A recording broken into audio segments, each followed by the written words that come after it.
There is something I want you to consider tonight, before we go any further, before we travel even a single inch from where you are right now. I want you to consider how small your world is. Not in a cruel way, not as a criticism, but as a gift. Because the moment you begin to understand just how narrow the window is that you look through, just how thin the slice of reality your eyes were built to see, something extraordinary starts to happen. The universe opens up. The numbers get dizzy and strange and beautiful. And you, lying right where you are, begin a journey that stretches so far beyond the walls around you that those walls stop meaning very much at all. So let's begin there. Let's begin with you, and with the simple, quietly stunning truth that your perspective, the one you've carried your whole life, the one that feels so natural and complete, is, in the most gentle and wonderful way possible, wrong. Your senses are remarkable things. Your eyes can detect a single candle flame from nearly 2 miles away on a clear night. Your ears can hear frequencies that span from the low rumble of distant thunder to the high, thin whistle of a mosquito's wing. Your fingertips can feel a surface irregularity smaller than a grain of salt. By any ordinary measure, your body is an extraordinary instrument, finely tuned over millions of years of evolution to perceive and respond to the world around you. But here is the thing about that world around you. It was built to a very particular scale. Human scale. The scale of footsteps and cooking fires, and the distance between one village and the next. The scale of a thrown stone, a planted field, a river crossing. The scale of things you can walk to, things you can hold, things you can count on your fingers before you run out. And your mind, that stunning, pattern-hungry, story-making mind, learn to think at that scale too. You can picture a mile without too much effort. You can feel the weight of 10 pounds in your hands. You can stand at the edge of a valley and take in the whole sweep of it with a turn of your head. These are real distances and real sizes, and your intuition for them is good and reliable, and built from a lifetime of walking through a world that fits inside it. But the universe does not fit inside it. Not even close. Here's a number I want to offer you, very gently, before we go any further. Not to impress you with it, and not to overwhelm you, but just to let it settle in softly, the way something true eventually settles if you hold it long enough. The observable universe, the sphere of space that light has had enough time to reach us from since the beginning of everything, is about 93 billion light-years across. A light-year, just to be clear, is the distance light travels in a single year. And light, in 1 second, can travel from here to the moon and back once, and still have time to make another pass. In a year, light covers roughly 6 trillion miles. 6 trillion. A 6 with 12 zeros after it. Now multiply that by 93 billion. I'll wait. If you found that you couldn't quite do it, if the numbers slipped away from you before they fully landed, that is not a failure. That is the most honest response in the world. Because human intuition is simply not equipped to handle numbers at that scale. We were never supposed to need to. The creatures who needed to know the distance to the next watering hole never needed to compare it to the width of the visible universe. But that is part of why this journey matters. Not to finally get the numbers in some total, complete way, but to let them wash over you, one at a time, slowly, until something in you softens and opens to the sheer improbability of the scale of things. Think about the largest natural thing you have ever seen with your own eyes. Maybe it was a mountain. Maybe you've stood at the base of something like the Rockies, or the Alps, or the Himalayas, and felt genuinely small for the first time. The way those peaks catch the light in the morning, the way they seem to go on forever in both directions. A mountain can make you feel like a very small thing indeed. But a mountain, even the tallest mountain on Earth, Everest, standing nearly 9 kilometers above sea level, is almost invisibly small compared to the Earth itself. If you shrank the Earth to the size of a classroom globe, the bump that represents Everest would be smaller than a grain of sand. You couldn't feel it with your finger. The Earth at human scale is perfectly smooth. And the Earth, magnificent and enormous as it is from where we stand, is a pale blue speck when seen from the outer edge of our own solar system. In 1990, the Voyager 1 spacecraft turned its camera back toward the Sun from about 6 billion kilometers away, still inside our solar system, still mind-bendingly close in cosmic terms. And it took a photograph. In that photograph, Earth appears as a single pixel. A mote of dust. Carl Sagan, who helped design the mission, looked at that photograph and wrote some of the most humbling words ever put to paper. That every king and peasant, every mother and child, every inventor and explorer, every saint and sinner in the history of our species, lived out their lives on that mote of dust, suspended in a sunbeam. That is where we live. That is the whole canvas of all human experience. And from the scale of the universe, even that pale blue dot is so small it vanishes into nothing. Scale, when you begin to really look at it, does something quietly radical to the way you see things. It reveals. It peels back the assumptions we didn't even know we were making about the size and the importance and the centrality of the things around us. For most of human history, we believed, because our senses told us so, and they were very convincing, that the Earth was the center of everything, that the sun moved around us, that the stars were small, close lights affixed to a dome above our heads, that the universe was, in a sense, for us, arranged with us at the middle of it. And then, slowly, painfully, beautifully, we started measuring things. We measured the distance to the moon, then to the sun, then to the nearest stars. And each time we measured, the universe got larger. Each time we looked more carefully, more things appeared beyond what we had seen before. Each new telescope, each new instrument, each new unit of measurement revealed another layer of scale we hadn't accounted for.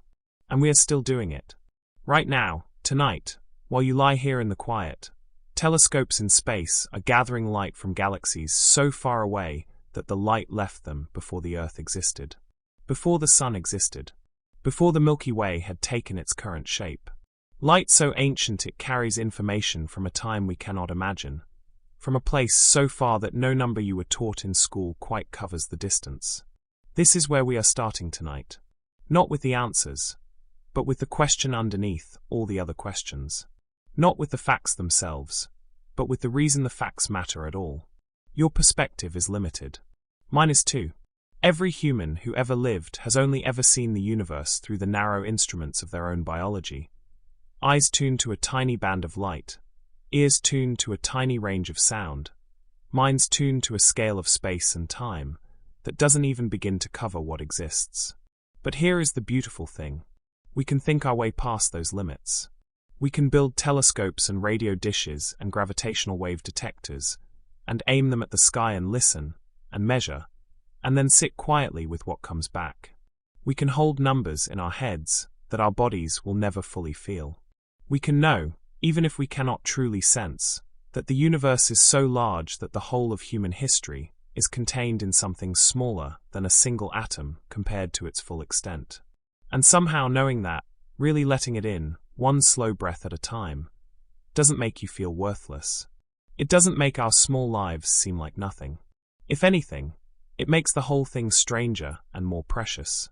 That here, on this particular mote of dust, in this particular moment, in a universe almost incomprehensibly vast and old, something figured out how to look back at itself and wonder. You are that something. Lying here, breathing, listening. And we're just getting started. Before we travel outward tonight, before we leave this planet and move through the solar system and out into the deep dark between the stars, I want to take you somewhere else first. I want to take you inward. Because the universe does not only expand in one direction. Scale does not only go up. There is another journey, just as long, just as dizzying, just as humbling as the one that leads to the edge of everything we can observe. And it goes the other way. Down into things. Down into the matter that makes up your hand, your breath, this moment of quiet that holds you right now. We are going to travel inward tonight, all the way down to the smallest things we know of. And then, when we have gone as far as we can go, we are going to turn around and look back up at the full scale of everything. And I want you to feel, in that moment, what it means that both of those distances exist at once. That you are sitting, right now, somewhere in the middle of them. Let's start with something familiar. Something you can almost hold in your mind without it slipping away. Let's start with a single grain of sand. Picture one. Just one small grain, the kind that might catch in the crease of your palm after a day at the beach. Something so small you might brush it away without thinking. Something so ordinary and so numerous that the beaches of the entire Earth are made of billions upon billions of them, and we don't give any individual one a second thought. That grain of sand is, in the context of what we're about to explore, absolutely enormous. Inside that grain of sand, inside that single, unremarkable speck of silica, there are more atoms than there are stars in the Milky Way galaxy. Think about that for a moment.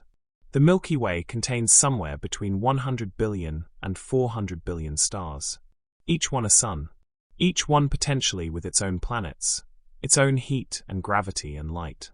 And yet the number of atoms packed into a grain of sand that you could lose between your fingers exceeds that number. Exceeds it comfortably. That is where we are beginning tonight. With something that small. Atoms. Everything you have ever touched is made of them. Every surface, every texture, every scent, every taste. All of it is atoms arranged in different configurations, vibrating at different speeds, bonding in different patterns to produce the staggering variety of stuff that makes up the world. The wood of a tree, and the iron of a nail, and the water in a glass, and the air moving slowly through your lungs right now. All of it, atoms. You are made of atoms. Somewhere in the range of 7 quadrillion of them, if we're being precise. A 7 followed by 27 zeros. Oxygen and carbon and hydrogen and nitrogen, mostly, with traces of calcium and phosphorus and a handful of other elements woven through. The same elements, more or less, that you'd find in a star, or a cloud of interstellar gas, or the rocky crust of another planet entirely. Nothing exotic. Nothing unique to life. Just the ordinary building blocks of the universe, arranged in a pattern extraordinary enough to breathe and dream and wonder. But what is an atom, really? What does it look like if you could somehow shrink yourself down to that scale and stand next to one? An atom is mostly empty space. Genuinely, profoundly, almost entirely empty. At the center of an atom sits a nucleus, a dense little knot of protons and neutrons, where almost all of the atom's mass lives.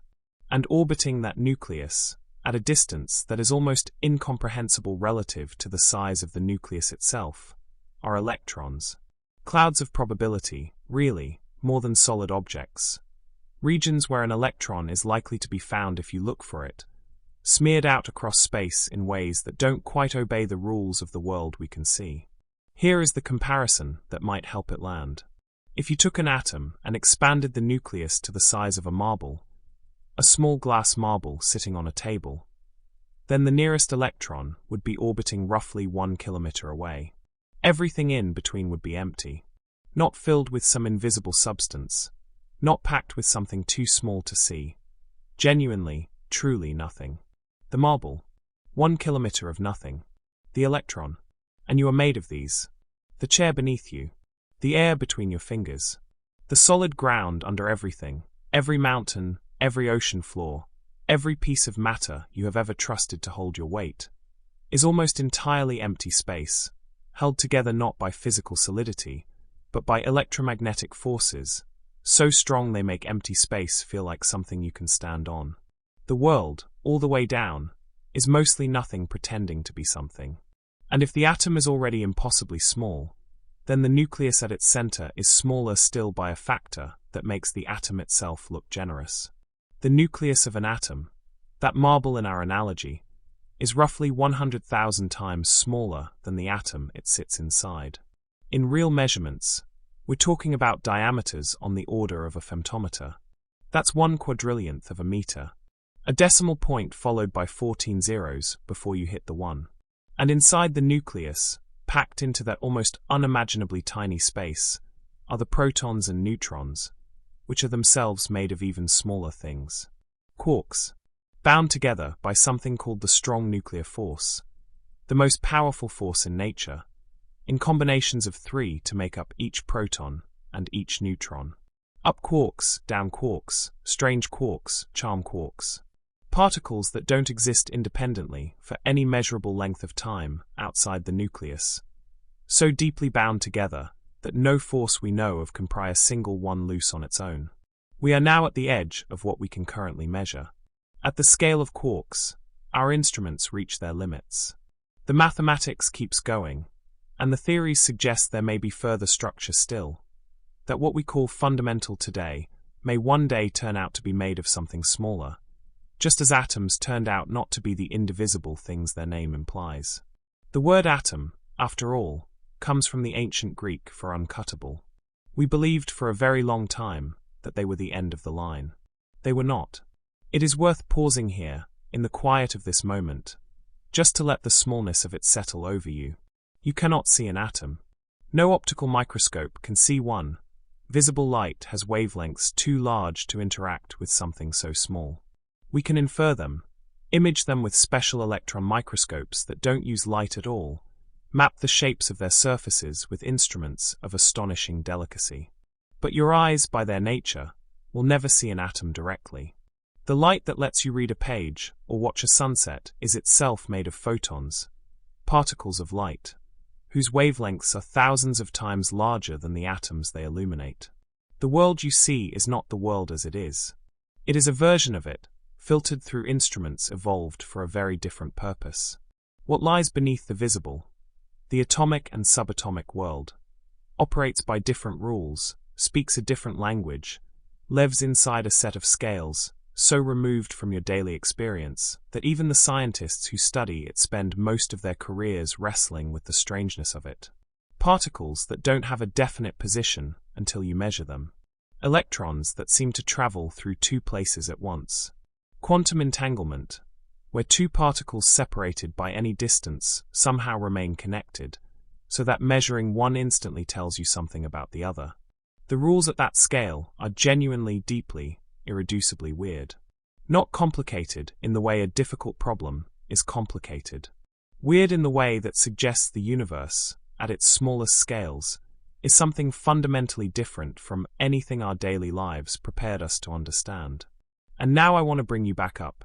Slowly, step by step.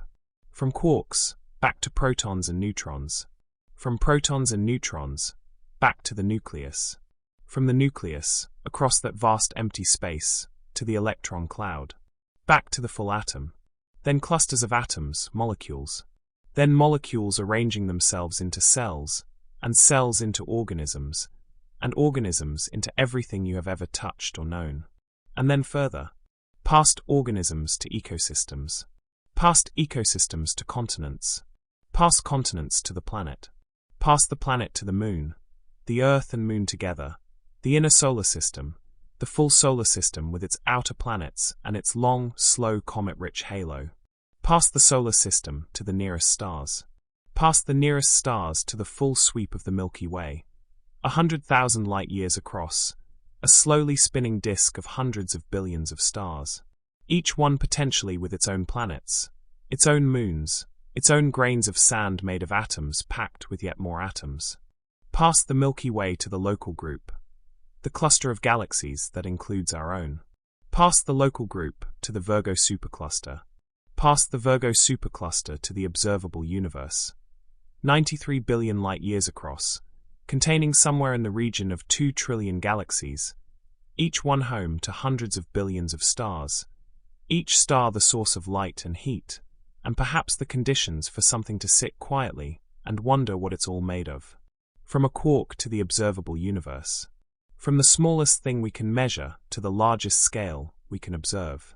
That is the journey we are on tonight. That is the full length of the road we are walking, one slow step at a time. And here is the thing that I want to leave you with, as this part of our journey comes gently to a close. You exist in the middle of that. Not metaphorically. Literally. The scale of a quark compared to a human being is roughly the same, give or take some factors, as the scale of a human being compared to the observable universe. The numbers are staggering in both directions equally.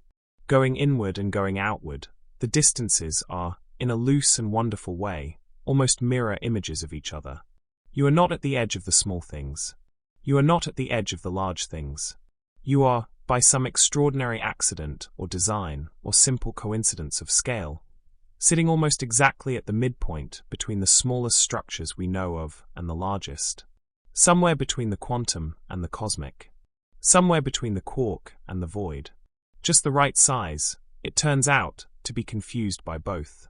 We started tonight in the invisible world beneath your fingertips, in the strange, mostly empty, quantum-ruled realm of atoms, and the particles inside them. We found that matter, all the way down, is not solid in the way it seems. That the floor beneath you is mostly space. That the smallest things we know of operate by rules so strange they still surprise the people who discovered them. And then we looked up. All the way up. We traced the line from quark to cosmos, from femtometer to light year, and we found that you are sitting in the middle of it all, exactly as small and exactly as large as you need to be to hold both ends of the scale in your mind at once. That is where we are, and the journey has barely begun. We have been very small tonight.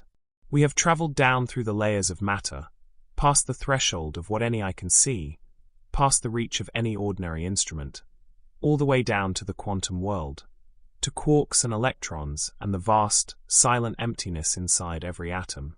We stood at the edge of the measurable and looked out into territory, so strange it barely speaks the same language as the world we live in. And now we are going to come back up. Slowly, gently, the way light returns in the morning. Not all at once, but by degrees, the darkness thinning and the shapes of things becoming visible again one by one. We are going to travel from the atomic world back toward the human world. And on the way, we are going to pass through one of the most extraordinary territories in all of science. A region of scale so rich, so densely packed with structure and complexity and improbable beauty, that it has kept entire generations of scientists working their whole lives without reaching the end of it. We are going to pass through the living world. The world of cells and bacteria and viruses and the machinery of life. The world that exists all around you and inside you right now, invisible, industrious, going about its ancient business without any need for your attention or your awareness. You don't see it, but it is there. Every breath, every heartbeat, every quiet moment of rest. The invisible world of life is running underneath it all, at a scale just beyond the reach of your unaided eyes. Let's begin with the cell. The cell is, in a sense, the fundamental unit of life. Not the atom of life. Atoms are far smaller, and they don't care at all whether they're part of a living thing or a piece of rock. But the cell is the smallest thing we know of that genuinely qualifies as alive. It takes in energy. It responds to its environment. It grows. It reproduces. It maintains itself against the constant tendency of things to fall apart. A single cell, alone in the right conditions, is a living organism in its own right, complete, functional, ancient. And your body is made of trillions of them. The number is genuinely difficult to hold. Estimates vary, but the current best figure puts the number of cells in a human body at somewhere around 37 trillion. 37,000 billions. Each one a microscopic world of its own, contained within a membrane, running its own internal chemistry, communicating with its neighbors, doing its particular job in the vast cooperative enterprise that is you. Skin cells and nerve cells and muscle cells and bone cells and blood cells, each shaped for its function, each carrying the same genetic instructions in its nucleus, while expressing only the parts relevant to its particular role. A liver cell and a neuron in your brain contain identical DNA, the same complete blueprint, and yet they look almost nothing alike and do completely different things. The same instructions, read differently, producing different results. Life's equivalent of a single musical score played in 1,000 different styles. Now, how big is a cell? This is where we begin to find our footing again, to locate ourselves somewhere between the atomic world we just left and the human-scale world we're returning to. A typical human cell is somewhere in the range of 10 to 100 micrometers across. A micrometer, sometimes called a micron, is 1/1,000,000th of a meter, 1,000th of a millimeter. Already we are in territory the eye cannot navigate alone. To give you a sense of it, a human hair is roughly somewhere in the range of 50 to 100 micrometers wide. So a typical cell is approximately the same width as a human hair, or somewhat smaller. Some cells are a bit larger, some considerably smaller.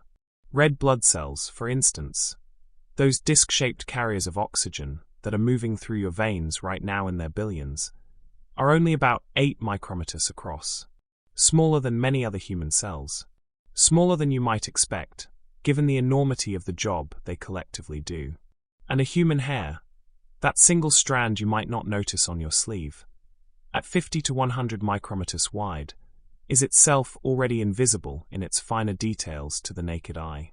You can see a hair, but you cannot see its surface, its texture, the scales along its shaft. You cannot see where it begins to taper to its tip. Those details live at a scale too small for your eyes to resolve without help. Already, at the scale of a single strand of hair, we are approaching the edge of the visible world. Now step smaller still.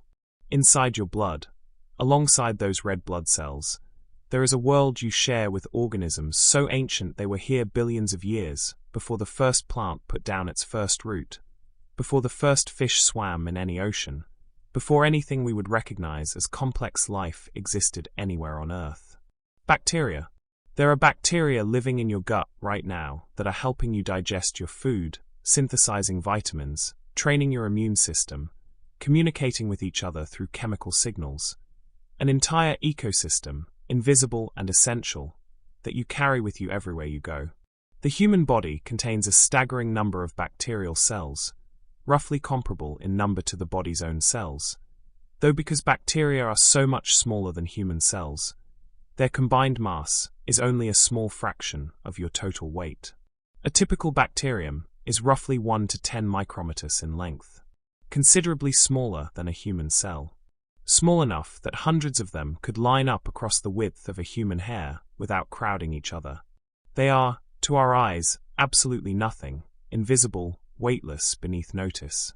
And yet they are among the most successful life forms this planet has ever produced. They live in boiling hot springs and frozen Antarctic ice and deep ocean vents, and the upper atmosphere, and the rock miles below the ocean floor. They have been here for 3.5 billion years. They will almost certainly be here long after everything we call civilization has been returned to the elements. At 1 to 10 micrometers, they are invisible to us. But they are everywhere. And then there are viruses. If bacteria feel impossibly small, viruses are smaller still by a significant margin. And they occupy a strange position in our understanding of life, because depending on how you define alive, they may not quite qualify. A typical virus is somewhere between 20 and 300 nanometers in size. A nanometer is 1/1000th of a meter, 1,000 times smaller than a micrometer. So a typical virus is roughly 10 to 100 times smaller than a typical bacterium. That gap is vast. If a bacterium were the size of a house cat, a virus would be somewhere around the size of a single cell in that cat's eye. Something so small inside something that already seems impossibly small. Viruses are, in a sense, the ultimate minimalists. They carry only what they absolutely need, a strand or two of genetic material, wrapped in a protein coat, sometimes surrounded by a lipid envelope. No metabolism of their own. No ability to replicate without hijacking the machinery of a living cell. They are not quite alive, and not quite not alive. They exist at the border between chemistry and biology, at a scale where the distinction between a complex molecule and a simple organism begins to blur and lose its meaning. They are also, of course, astonishingly effective at what they do. Step back now. Let's take stock of where we are. We have moved from quarks, at the scale of femtometers, a quadrillionth of a meter, up through protons and nuclei and atoms and molecules, and now we are here, in the realm of viruses and bacteria and cells. We have crossed many orders of magnitude already. We have moved from the scale of quantum physics to the scale of biology, and at each step the world has grown richer and more complex, more recognizably connected to the world we actually live in. And now, let's add one more landmark. One more familiar object reframed. A grain of sand. You know what a grain of sand looks like. You can hold one between your fingers, if your fingers are steady enough, or watch one glitter in a sunbeam on a beach. It seems, from where you stand, like nothing much. The smallest, most negligible thing. Something you shake out of your shoe without a second thought. A grain of sand is roughly 500 micrometers across. Half a millimeter. At that size, it is large enough to see, just barely, with the naked eye. And yet compared to a cell, a grain of sand is enormous. You could fit 50 human red blood cells across the width of a single grain of sand. You could fit 500 bacteria along that same distance. You could fit 25,000 viruses in a row across a single grain of sand and still have room at the edges. And compared to an atom, a grain of sand is a continent. It contains, as we mentioned at the beginning of our journey, more atoms than there are stars in the Milky Way galaxy. Every grain of sand you have ever walked across on every beach you have ever visited. Every one of them, a world of atoms beyond counting. There is something quietly wonderful about sitting with all of this at once. About holding the idea that your body, the body you inhabit so completely, so naturally, without any particular awareness of its inner workings, is a universe of invisible complexity. Your skin, right now, is shedding cells. About 30,000 dead skin cells every hour, drifting away invisibly, too small to see individually, each one the remnant of a tiny living thing that has completed its purpose and released its hold. The top layer of your skin is, at any given moment, a layer of dead cells protecting the living ones below, a slow procession of renewal happening constantly, without your permission or your help. Your immune cells are patrolling your bloodstream right now, identifying bacteria and viruses and cellular debris, making decisions at chemical speed that require no thought from you at all. Your red blood cells are completing a full circuit of your body in less than a minute, picking up oxygen in your lungs and delivering it to tissues that need it, returning with carbon dioxide to be breathed out, cycling endlessly. Your neurons are firing in patterns so complex that the most powerful computers we have ever built cannot come close to simulating even a small portion of your brain's activity. Each thought you have, including this one, the slow thought of someone drifting towards sleep, is the result of electrochemical signals moving between cells that communicate through gaps so small they are measured in nanometers. All of this is happening right now. All of this has been happening every moment of your life, at a scale you will never see and your body has never needed you to understand. And this is where we are standing now, as we prepare to move again. We have come up from the quantum world, through chemistry, through the threshold where matter becomes life. We have visited the virus and the bacterium and the cell, and we have found that life begins at a scale almost too small to imagine, and yet is everywhere, in you, on you, around you, ancient and industrious, and completely indifferent to the human stories playing out at larger scales above it. We have reached the edge of the visible world. The bacterium, at a few micrometers, is just beyond what the eye can see. The human hair, at 50 or 100 micrometers, is right at the boundary, visible, just barely as a whole object, but its details hidden. The grain of sand, at 0.5 millimeter, is the first landmark we have encountered that sits entirely in the world of ordinary sight. From here, things begin to get familiar again. From here, we move into the world of things you can hold and touch and walk across and look at with your own eyes. From here, we climb. The invisible world beneath you, the teeming, strange, quantum-ruled, biology-rich world of the very small, will always be there. It is always there. Every surface you touch is a landscape of atoms and molecules. Every breath you take carries millions of particles, each one smaller than any cell, each one the product of processes far older than life itself. You are built from it. You live above it. And every now and then, on a quiet night, it is worth remembering that it's there, holding you up, running quietly, ancient beyond imagining, just beneath the reach of everything you can see. We have been very small tonight. We have traveled down through the layers of matter, past the threshold of what any eye can see, past the reach of any ordinary instrument, all the way down to the quantum world, to quarks and electrons and the vast, silent emptiness inside every atom. We stood at the edge of the measurable and looked out into territory, so strange it barely speaks the same language as the world we live in. And now we are going to come back up. Slowly, gently, the way light returns in the morning, not all at once, but by degrees, the darkness thinning and the shapes of things becoming visible again one by one. We are going to travel from the atomic world back toward the human world. And on the way, we are going to pass through one of the most extraordinary territories in all of science.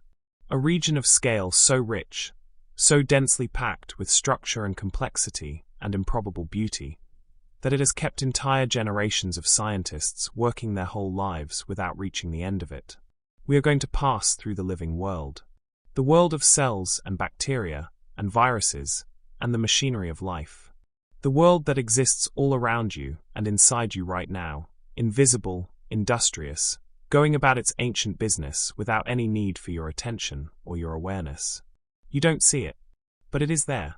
Every breath, every heartbeat, every quiet moment of rest. The invisible world of life is running underneath it all, at a scale just beyond the reach of your unaided eyes. Let's begin with the cell. The cell is, in a sense, the fundamental unit of life. Not the atom of life. Atoms are far smaller, and they don't care at all whether they're part of a living thing or a piece of rock. But the cell is the smallest thing we know of that genuinely qualifies as alive. It takes an energy. It responds to its environment. It grows. It reproduces. It maintains itself against the constant tendency of things to fall apart. A single cell, alone in the right conditions, is a living organism in its own right, complete, functional, ancient. And your body is made of trillions of them. The number is genuinely difficult to hold. Estimates vary, but the current best figure puts the number of cells in a human body at somewhere around 37 trillion. 37,000 billions. Each one a microscopic world of its own, contained within a membrane, running its own internal chemistry, communicating with its neighbors, doing its particular job in the vast cooperative enterprise that is you. Skin cells and nerve cells and muscle cells and bone cells and blood cells, each shaped for its function, each carrying the same genetic instructions in its nucleus while expressing only the parts relevant to its particular role. A liver cell and a neuron in your brain contain identical DNA, the same complete blueprint, and yet they look almost nothing alike and do completely different things. The same instructions, read differently, producing different results. Life's equivalent of a single musical score played in 1,000 different styles. Now, how big is a cell? This is where we begin to find our footing again, to locate ourselves somewhere between the atomic world we just left and the human-scale world we're returning to. A typical human cell is somewhere in the range of 10 to 100 micrometers across. A micrometer, sometimes called a micron, is 1/1,000,000th of a meter, 1,000th of a millimeter. Already we are in territory the eye cannot navigate alone. To give you a sense of it, a human hair is roughly somewhere in the range of 50 to 100 micrometers wide. So a typical cell is approximately the same width as a human hair, or somewhat smaller.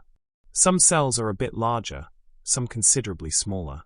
Red blood cells, for instance, those disc-shaped carriers of oxygen that are moving through your veins right now in their billions, are only about 8 micrometers across, smaller than many other human cells, smaller than you might expect, given the enormity of the job they collectively do. And a human hair, that single strand you might not notice on your sleeve, at 50 to 100 micrometers wide, is itself already invisible in its finer details to the naked eye. You can see a hair, but you cannot see its surface, its texture, the scales along its shaft. You cannot see where it begins to taper to its tip. Those details live at a scale too small for your eyes to resolve without help. Already, at the scale of a single strand of hair, we are approaching the edge of the visible world. Now step smaller still. Inside your blood, alongside those red blood cells, there is a world you share with organisms so ancient they were here billions of years, before the first plant put down its first root, before the first fish swam in any ocean, before anything we would recognize as complex life existed anywhere on Earth. Bacteria. There are bacteria living in your gut right now that are helping you digest your food, synthesizing vitamins, training your immune system, communicating with each other through chemical signals. An entire ecosystem, invisible and essential, that you carry with you everywhere you go. The human body contains a staggering number of bacterial cells, roughly comparable in number to the body's own cells, though because bacteria are so much smaller than human cells, their combined mass is only a small fraction of your total weight. A typical bacterium is roughly 1 to 10 micrometers in length, considerably smaller than a human cell. Small enough that hundreds of them could line up across the width of a human hair without crowding each other. They are, to our eyes, absolutely nothing, invisible, weightless beneath notice. And yet they are among the most successful life forms this planet has ever produced. They live in boiling hot springs and frozen Antarctic ice and deep ocean vents, and the upper atmosphere, and the rock miles below the ocean floor. They have been here for 3.5 billion years. They will almost certainly be here long after everything we call civilization has been returned to the elements. At 1 to 10 micrometers, they are invisible to us. But they are everywhere. And then there are viruses. If bacteria feel impossibly small, viruses are smaller still by a significant margin, and they occupy a strange position in our understanding of life, because depending on how you define alive, they may not quite qualify. A typical virus is somewhere between 20 and 300 nanometers in size. A nanometer is 1/1000th of a meter, 1,000 times smaller than a micrometer. So a typical virus is roughly 10 to 100 times smaller than a typical bacterium. That gap is vast. If a bacterium were the size of a house cat, a virus would be somewhere around the size of a single cell in that cat's eye. Something so small inside something that already seems impossibly small. Viruses are, in a sense, the ultimate minimalists. They carry only what they absolutely need: a strand or two of genetic material, wrapped in a protein coat, sometimes surrounded by a lipid envelope. No metabolism of their own. No ability to replicate without hijacking the machinery of a living cell. They are not quite alive, and not quite not alive. They exist at the border between chemistry and biology, at a scale where the distinction between a complex molecule and a simple organism begins to blur and lose its meaning. They are also, of course, astonishingly effective at what they do. Step back now. Let's take stock of where we are. We have moved from quarks, at the scale of femtometers, a quadrillionth of a meter, up through protons and nuclei and atoms and molecules, and now we are here, in the realm of viruses and bacteria and cells. We have crossed many orders of magnitude already. We have moved from the scale of quantum physics to the scale of biology, and at each step the world has grown richer and more complex, more recognizably connected to the world we actually live in. And now, let's add one more landmark. One more familiar object reframed. A grain of sand. You know what a grain of sand looks like. You can hold one between your fingers, if your fingers are steady enough, or watch one glitter in a sunbeam on a beach. It seems, from where you stand, like nothing much. The smallest, most negligible thing. Something you shake out of your shoe without a second thought. A grain of sand is roughly 500 micrometers across. Half a millimeter. At that size, it is large enough to see, just barely, with the naked eye. And yet compared to a cell, a grain of sand is enormous. You could fit 50 human red blood cells across the width of a single grain of sand. You could fit 500 bacteria along that same distance. You could fit 25,000 viruses in a row across a single grain of sand and still have room at the edges. And compared to an atom, a grain of sand is a continent. It contains, as we mentioned at the beginning of our journey, more atoms than there are stars in the Milky Way galaxy. Every grain of sand you have ever walked across on every beach you have ever visited. Every one of them, a world of atoms beyond counting. There is something quietly wonderful about sitting with all of this at once. About holding the idea that your body, the body you inhabit so completely, so naturally, without any particular awareness of its inner workings, is a universe of invisible complexity. Your skin, right now, is shedding cells. About 30,000 dead skin cells every hour, drifting away invisibly, too small to see individually, each one the remnant of a tiny living thing that has completed its purpose and released its hold.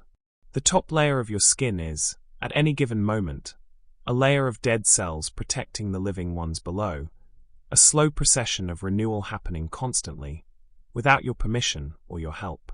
Your immune cells are patrolling your bloodstream right now, identifying bacteria and viruses and cellular debris, making decisions at chemical speed that require no thought from you at all.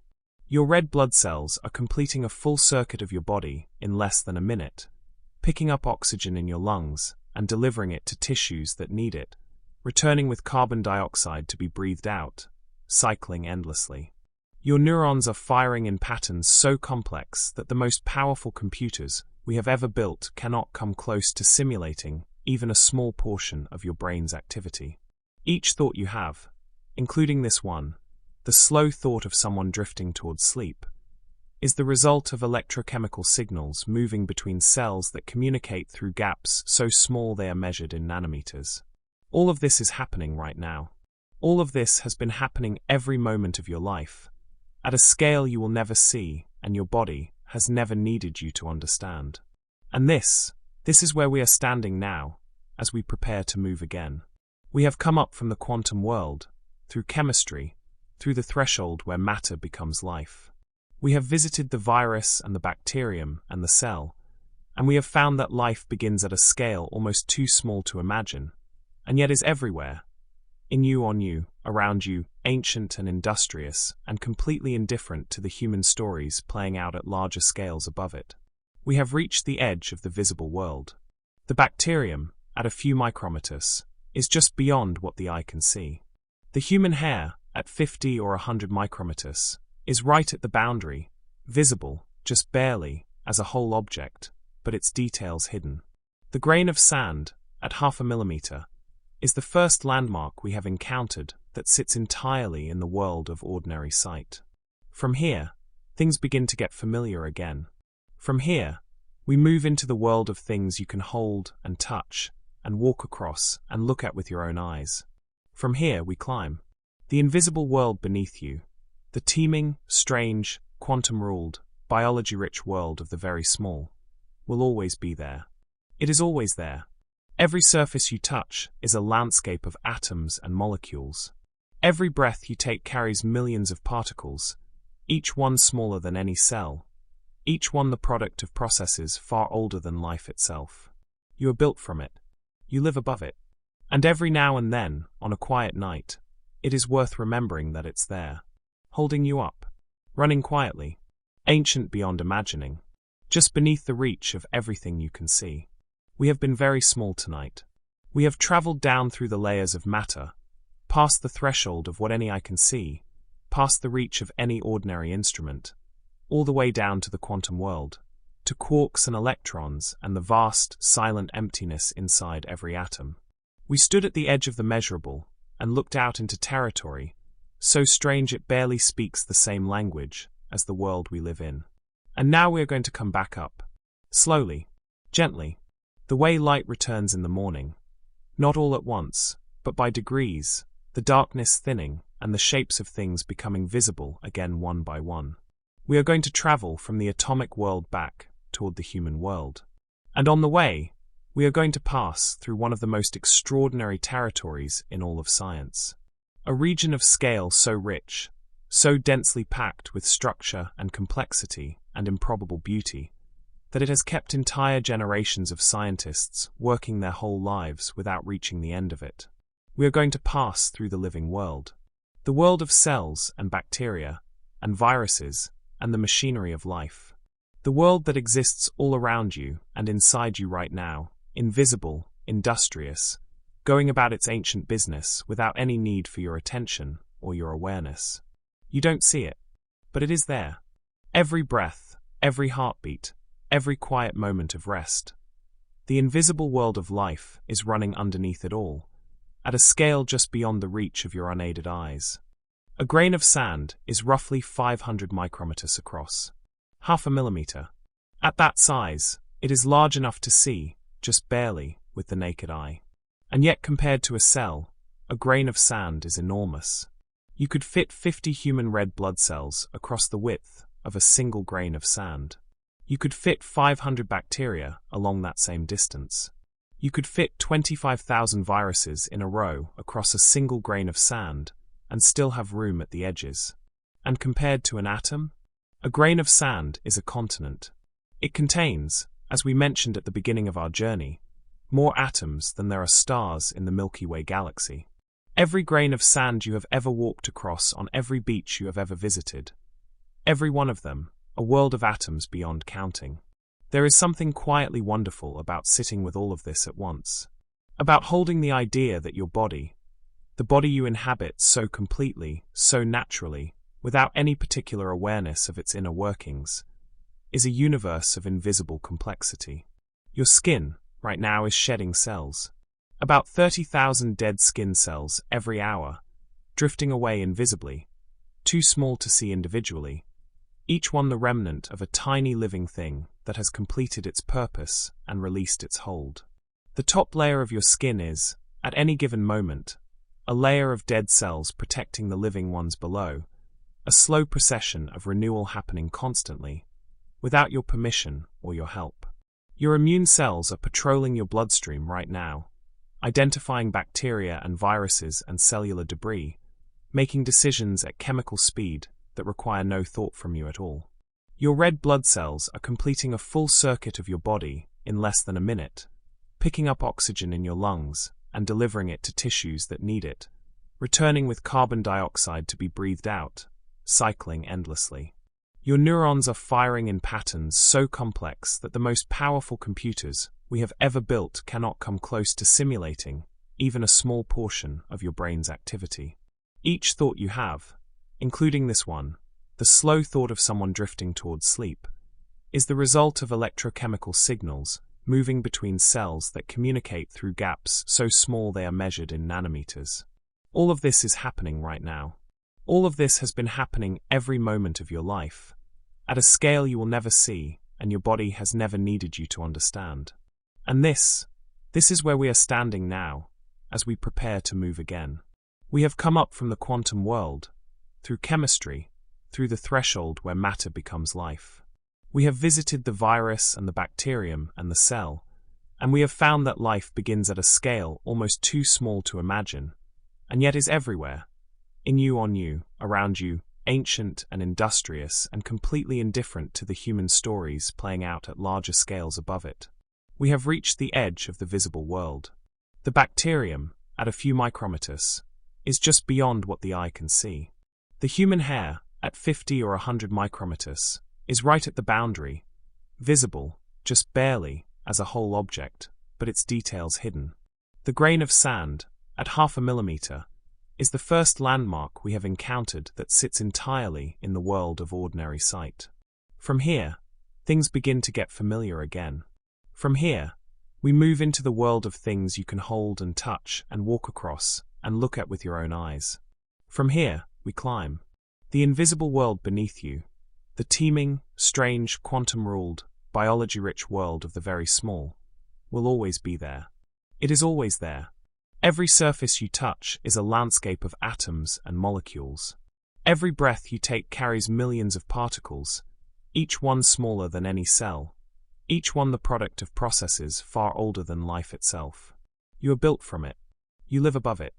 And every now and then, on a quiet night, it is worth remembering that it's there, holding you up, running quietly, ancient beyond imagining, just beneath the reach of everything you can see. End of segment 3. Estimated duration, 12-13 minutes at a slow, narrated pace. We have been traveling for a while now. We have been deep into the invisible world, down through the layers of matter, through chemistry and biology, through the strange quantum rules that govern everything too small to see. We have visited atoms and quarks and the vast, silent emptiness at the heart of every solid thing. We have passed through the living world of cells and bacteria and viruses, that teeming invisible universe that exists inside you and around you and has existed on this planet for billions of years without asking anything of you at all. And now, at last, we are coming home. We are arriving at the scale you were born into, the scale your body was built for, the scale where your senses work as they were designed to work, where your intuition is reliable, where the distances make sense and the sizes feel right, and the world is, for once, exactly the size it appears to be. We are arriving at the human scale. And I want to spend some time here. not rushing through it on the way to something larger, not treating it merely as a waypoint between the microscopic and the cosmic. I want to stop here, in the ordinary world, and look at it carefully, because there is something remarkable about this particular scale, the scale of bodies and rooms and streets and mountains and oceans, that is easy to miss when you are living inside it. It is remarkable that it exists at all. 2 meters. That number sits, in the full spread of scales we have been exploring, in a very particular place. Think of everything smaller than you that we have already visited. The grain of sand at 0.5 millimeter. The red blood cell at 8 micrometers. The bacterium at a few micrometers. The virus at a fraction of a micrometer. The atom at a fraction of a nanometer. The nucleus of the atom, 100,000 times smaller than the atom itself. The quarks inside the nucleus, smaller still. All of that entire journey we have already taken, through all of those layers of diminishing scale, all of it fits inside the 2 meters that is you. All of it is contained within your body, running continuously, invisible and essential, not one piece of it requiring your attention for a single moment. You are the largest thing we have visited so far, and we are only just beginning to climb. Think about what 2 meters means in the world of your daily experience. It is roughly the height of a doorway. It is the length of a bed, more or less. It is about as far as you can reach with both arms spread wide. That ancient measurement called a fathom, which sailors once used to estimate the depth of water by feel. 2 meters is the distance you can cover in a single slow step or two. It is small enough to fit in a car, large enough to see across a crowded room. It is, in every practical sense, the unit of measurement your body uses to navigate the world. You measure spaces by whether your body fits inside them, distances by how many steps it takes to cross them, heights by whether you can reach them, or whether you need something to stand on. The human scale is, in a very literal sense, the scale of the human body. And for most of human history, it was the only scale that mattered. The size of a shelter was determined by how many bodies needed to fit inside it. The distance of a journey was measured in days of walking. The weight of a load was measured by whether one person, or 2, or 4 could carry it. The world was calibrated to the body, because the body was the only instrument available. And the body, it turns out, is a remarkably good instrument for its intended purpose. But here is the thing about the human scale that becomes visible only when you stand back from it and look at it from both directions at once. A single human step, let's say roughly 0.5 meter, a casual step, the kind you take without thinking when you cross a room, is, depending on which direction you look, either incomprehensibly vast or almost unimaginably tiny. To an atom, a single step is a distance so large it might as well be infinite. An atom is somewhere around 1/10 of a nanometer across, 1/10 billionth of a meter. Your step of 0.5 meter, to something at that scale, is approximately 5 billion times its own diameter. 5 billion. If you were an atom, and you could somehow conceive of a distance 5 billion times your own width, you would be standing at the edge of a number that has no meaning in your world. That step is not just large. It is incomprehensibly, absurdly, cosmically large. To a galaxy, that same step is so small it does not register at all. The Milky Way is roughly 100,000 light-years across, about 950 quadrillion kilometers. Your 0.5 meter step, compared to that distance, is a number so small it becomes difficult to write down meaningfully. A decimal point followed by so many zeros that you'd lose count before you reach the 1. To a galaxy, your step is not just small. It is not even negligible. It is effectively 0.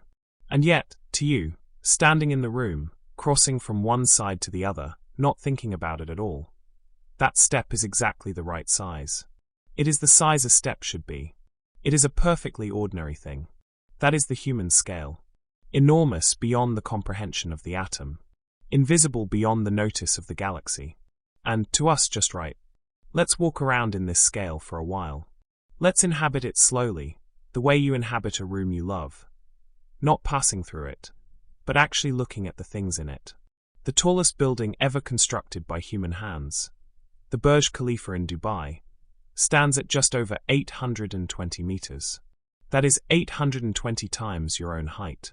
It is a genuinely staggering structure when you stand at its base and look up. It makes you feel small in the same instinctive way that mountains and waterfalls make you feel small.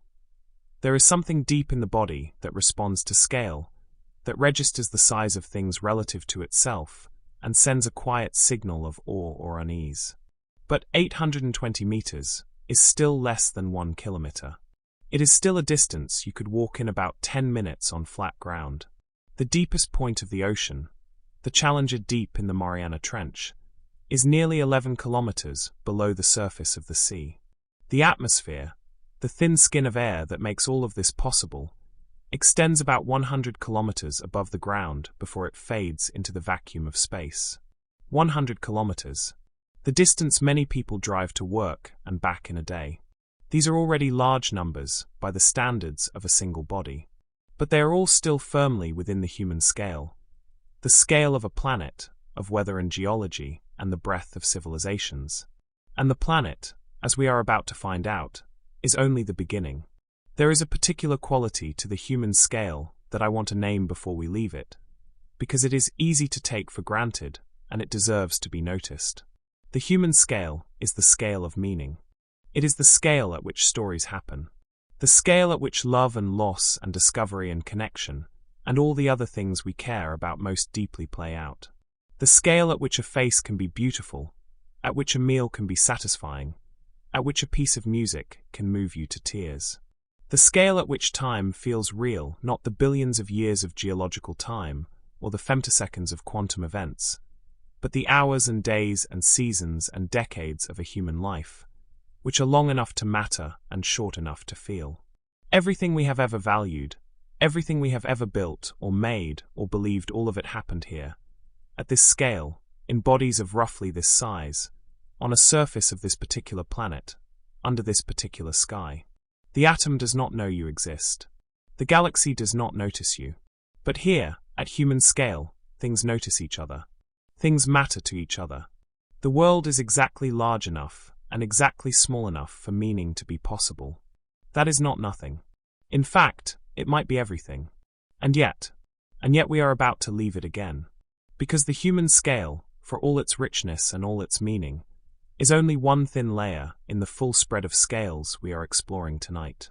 We have come up from the world of the atom and the cell, and we have arrived at the world of the body and the building and the ocean and the atmosphere. And now we are going to keep climbing. From human scale, we go to planetary scale. From planetary scale to the solar system. From the solar system to the local neighborhood of stars. From there to the galaxy, and from the galaxy to the local group, and from the local group to the full observable universe, with its 2 trillion galaxies, and its 93 billion light-year span, and all the uncountable structures it contains. Each step from here will be larger than the last. Each order of magnitude will carry us further from the world of doorways and footsteps and faces. And each time we arrive somewhere new, we will look back, briefly, toward the human scale, toward the place where things are exactly the right size to matter, and we will feel it grow smaller in the distance, the way the lights of a town grow smaller when you drive away into the dark. But we will carry it with us. The human scale is not something we leave behind. It is the lens through which all the other scales are seen. It is the reference point against which all other distances are measured. Without it, the numbers are just numbers, vast and cold and empty of feeling. With it, the numbers become a journey. And every stopping point, no matter how remote, becomes a place where a human mind has traveled and wondered and felt something true. So take a slow breath. Feel the weight of your body where it rests. Notice the temperature of the air on your skin. Listen to whatever quiet sounds are around you, the small sounds of a house, or a room settling into the night, or the distant sounds of a world going about its business beyond your walls. This is the human scale. This is where you live. It is one step between the atom and the stars. One single step, half a meter, half a heartbeat, that sits at the exact midpoint of the full scale of things, too large for the quantum world to notice, and too small for the cosmic world to see. And it is for reasons that no amount of zooming in or zooming out has ever fully explained. The scale where something decided to become conscious. To look around. To ask questions. To lie quietly in the dark and wonder how large everything is. It is a strange and lucky place to find yourself. But we are not done climbing. Rest here for just a moment longer. And then we go up. We are going to leave now. Not suddenly. Not all at once. We are going to do this slowly. The way you might rise from a very deep sleep, not snapping awake, but surfacing gradually, layer by layer, the world assembling itself around you as you go. We are going to lift away from the human scale, from the world of bodies and rooms and breathing, and we are going to rise. And the first thing we will see, as we rise, is the Earth itself. The whole of it. The full sphere. The thing we have been standing on this entire time. The surface we have never truly seen from outside, because we are always on it, always embedded in it, always looking across it rather than at it. For the first time tonight, we are going to look at it. Really look at it. From far enough away that it becomes what it actually is, not a ground, not a horizon, not a landscape, but an object. A sphere. A world. And then we are going to find out how small it is. The Earth has a diameter of approximately 12,742 kilometers. Let's just sit with that number for a moment, before we start comparing it to anything else. 12,742 kilometers. If you could somehow drive a car straight through the center of the Earth, from one side to the other through the crust, and the mantle, and the liquid outer core, and the solid inner core, and back out through the other side, and if you could drive at a comfortable highway speed, say 100 kilometers per hour, it would take you about 5¼ days of continuous driving. No stops. No sleep.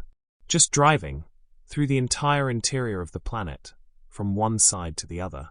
5 days of driving. That is the full width of the Earth. It is, from where we stand, an almost incomprehensible distance. The circumference of the Earth, the distance around its equator, is just over 40,000 kilometers. To walk around the entire planet at the equator would take roughly a year and a half of continuous walking, assuming you could somehow walk on water for the parts where there is no land. Explorers and athletes who have circumnavigated the globe in various ways, by ship, by aircraft, on foot across the land portions, speak of it as one of the great distances available to human endeavor. It takes real time, real effort, real distance, and yet the Earth, in the context of even the nearest celestial objects, is a very small thing indeed. Before we leave the Earth entirely, let's look at what surrounds it most closely. Let's look at the Moon. The Moon sits, on average, about 384,000 kilometers from Earth. 384,000. That is roughly 30 Earth diameters, 30 times the full width of the planet, laid end to end between us and our nearest neighbor in space. If you made that drive through the center of the Earth at 100 kilometers per hour, and then kept going, kept driving through empty space toward the Moon, it would take you about 160 days to arrive. A little over 5 months of continuous driving, through nothing, toward a light in the sky. That is how far away the Moon is. And the Moon is the closest thing to us in the entire universe beyond our own atmosphere. But here is the way I want you to feel this distance tonight. Not in kilometers, which are already becoming hard to imagine, but in something more elemental. Light. Light travels at approximately 300,000 kilometers per second. It is the fastest thing in the universe, the ultimate speed limit, the horizon beyond which nothing can travel. And light is what connects us to everything we can see in the night sky. Every star you have ever looked at, every planet, every distant smear of galaxy. You are seeing it not as it is now, but as it was when the light left it, because light takes time to travel, and the distances involved are so large that the travel time becomes significant. Light from the Moon takes approximately 1.3 seconds to reach your eyes. 1.3 seconds. Just over a heartbeat. When you look at the Moon on a clear night, you are seeing it as it was 1.3 seconds ago. The Moon you see is already the past, a past so recent it barely registers as a delay, barely different from seeing something in the same room as you. But it is a delay. And it is the beginning of a very important way of measuring distance, that is going to become essential as we travel further out tonight. 1.3 light seconds. That is how far away the moon is. And that number, that tiny, almost negligible number, is the first rung on a ladder whose upper reaches we will not arrive at for the rest of this journey. Now let's look at something much closer, in terms of the sky, but much larger. Something so large that once you truly take in its scale, the word large starts to feel inadequate. Let's look at the Sun. The Sun has a diameter of approximately 1,392,000 kilometers.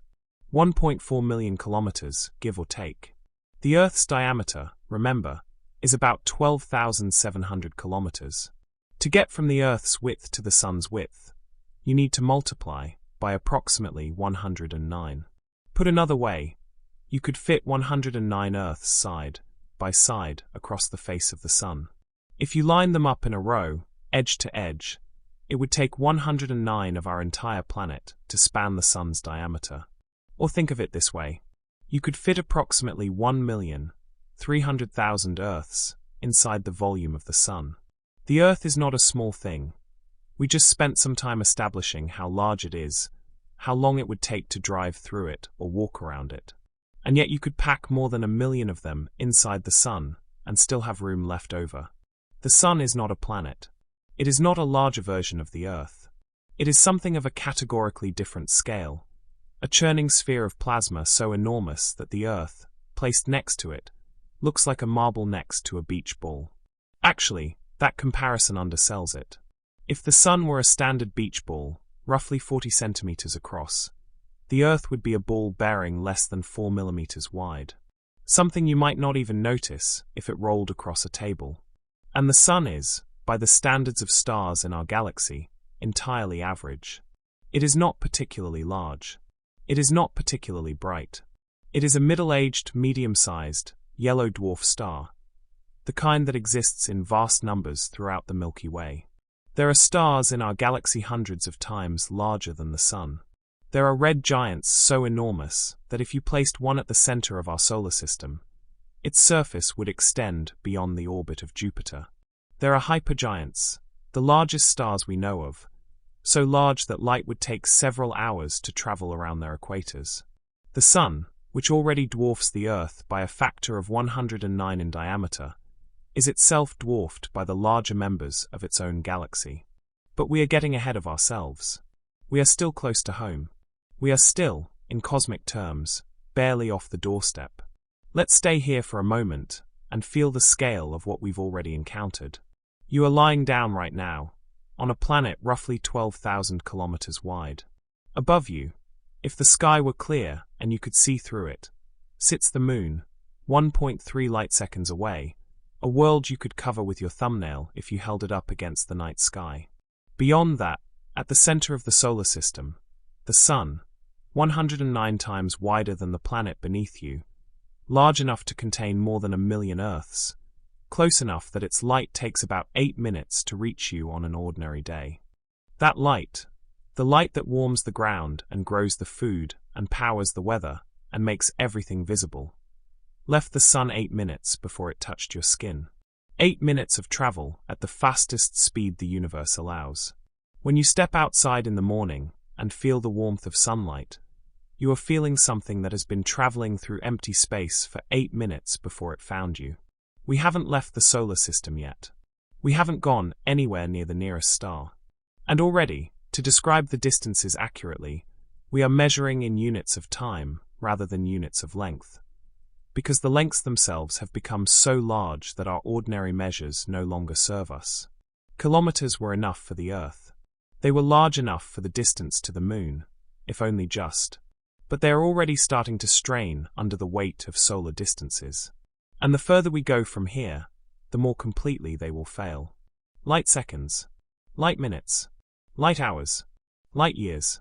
These are the units of what comes next. There is something I want to offer you before we continue rising. The Earth, at 12,000 kilometers wide, is the largest thing most humans will ever directly experience. We are born on it, we live our entire lives on it, and the vast majority of us never leave its surface for even a moment. Its mountains and oceans and plains and jungles are our entire world. Not metaphorically, but literally. The sky above and the ground below define the full extent of our physical existence. And yet when the astronauts of the Apollo missions traveled to the Moon, a journey of 384,000 kilometers, which took about 3 days each way, they looked back at Earth from that distance and found something that none of them had quite been prepared for. They found it small. They found it fragile. They found it, hanging in the black, heartbreakingly beautiful and heartbreakingly vulnerable. A small bright marble, blue and white, and impossibly vivid against the utter darkness surrounding it. Several of them came back changed. Not just moved, but fundamentally altered in how they understood the planet and their place on it. The whole of human civilization, every war and city and ocean and language, suddenly visible as a single object small enough to block with a thumb. Edgar Mitchell, one of the Apollo 14 astronauts, described looking out the window at the Earth and feeling an instant and overwhelming certainty that everything in the universe was connected, that he was looking at something sacred. That response, that almost involuntary sense of awe and connection and scale, has a name now. Researchers call it the overview effect, and it seems to happen, with remarkable consistency, to almost everyone who sees the Earth from far enough away. We are going to keep triggering that effect to nig. The Earth is 12,000 kilometers wide. The Moon is 384,000 kilometers away, 1.3 light seconds. The Sun is 109 times wider than the Earth, and its light takes 8 minutes to reach us. These are the first numbers of the outward journey. The first steps away from the human scale, towards something much, much larger. And we are still, in any meaningful cosmic sense, barely off the ground. The solar system extends far beyond the Sun and its nearest planets. Beyond Mars, beyond the asteroid belt, beyond Jupiter and Saturn and Uranus and Neptune, beyond the outermost reaches of the Sun's gravitational influence, there is still more solar system, a vast shell of comets and icy bodies called the Oort cloud, which extends perhaps 2 light years from the Sun in every direction. We haven't reached that yet. We haven't even reached Jupiter. But we will. The night is long and quiet, and we have a long way still to go. Let the numbers settle. Let the distances wash over you, one at a time, without trying to fully contain them. The Earth beneath you is enormous. The Moon above you is far away. The Sun beyond, that is almost incomprehensibly large. And all of it, the Earth, the Moon, the Sun, this whole familiar neighborhood, is about to become very small indeed. HT, over and over, as we climb further and further from home. We are rising still. The Earth is below us now, not gone, not forgotten, but receding. Getting smaller. That familiar blue and white sphere, with all its weather and its oceans and its teeming invisible life, is becoming something you can look at rather than something you are embedded in. And as it shrinks behind us, the thing it orbits grows larger ahead. The thing that holds it in place. The thing that has been the center of this small neighborhood of space for 4.5 billion years. The Sun. We touched on it briefly in our last step. We noted its size, 109 times the diameter of the Earth, large enough to contain more than 1 million Earths in its volume. A sphere of such scale that the word large seems to shrink in its presence. But size alone doesn't tell the full story of the Sun, doesn't capture what it actually is, what it's actually doing, what it has meant to every living thing that has ever existed on the planet we just left behind. So let's spend some time with it. Let's sit with the Sun for a while, and look at it carefully, and understand it for what it really is. The Sun is a star. This seems obvious when stated directly. Of course it's a star. Everyone knows the Sun is a star. And yet I want to invite you to sit with that fact for a moment, not as a piece of trivia you already possess, but as something genuinely strange and wonderful that deserves to be felt rather than just known. When you look at the night sky on a clear night, and you see the stars, those cold, distant, silent points of light scattered across the darkness, you are looking at suns. Each one of them is a sun. Each one is a massive sphere of burning plasma, held together by its own gravity, pouring energy into the space around it in all directions, warming and illuminating whatever planets happen to orbit it, just as our sun warms and illuminates us. The stars are not decorations. They are not distant lights placed in the sky for our viewing pleasure. They are suns, real and enormous and ancient, doing exactly what our sun does, in every direction, across distances so large that their light takes years or decades or centuries to reach us. And our sun, the one that rises every morning and warms the ground and makes the weather and makes life possible, is one of them.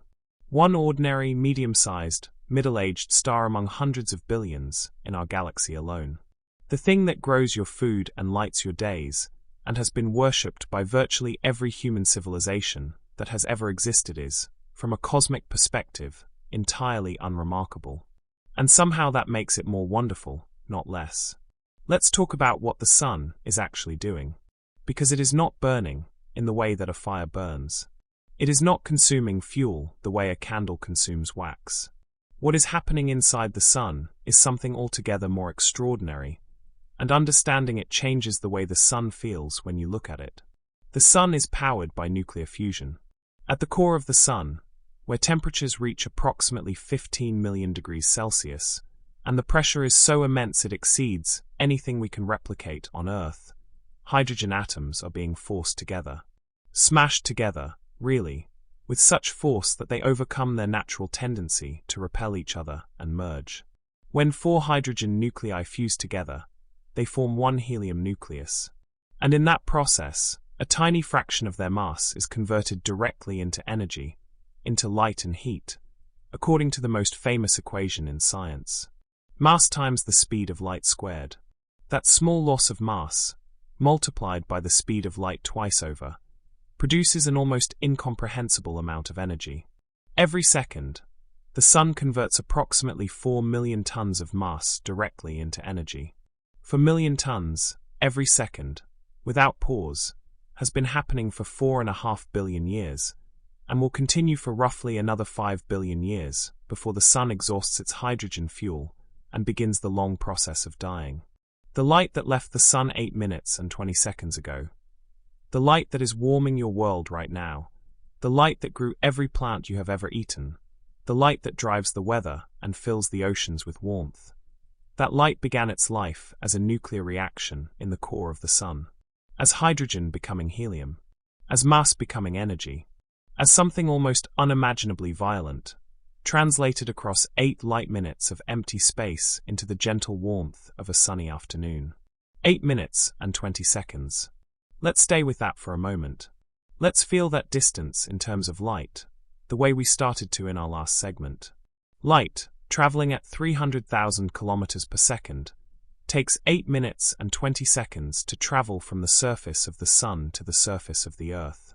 That means when you look at the sun, carefully, briefly, through appropriate protection, or in the golden light of a sunrise or a sunset, you are seeing it as it was 8 minutes and 20 seconds ago. That is the past you are looking at. A past so recent it feels like now, and yet unmistakably, mathematically, the past.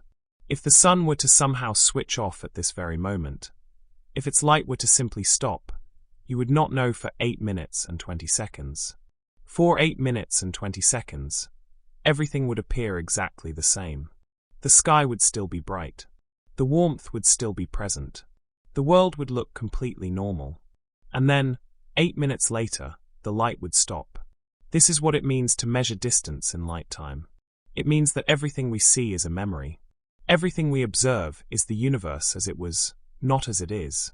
The further away something is, the further back in time we are looking when we observe it.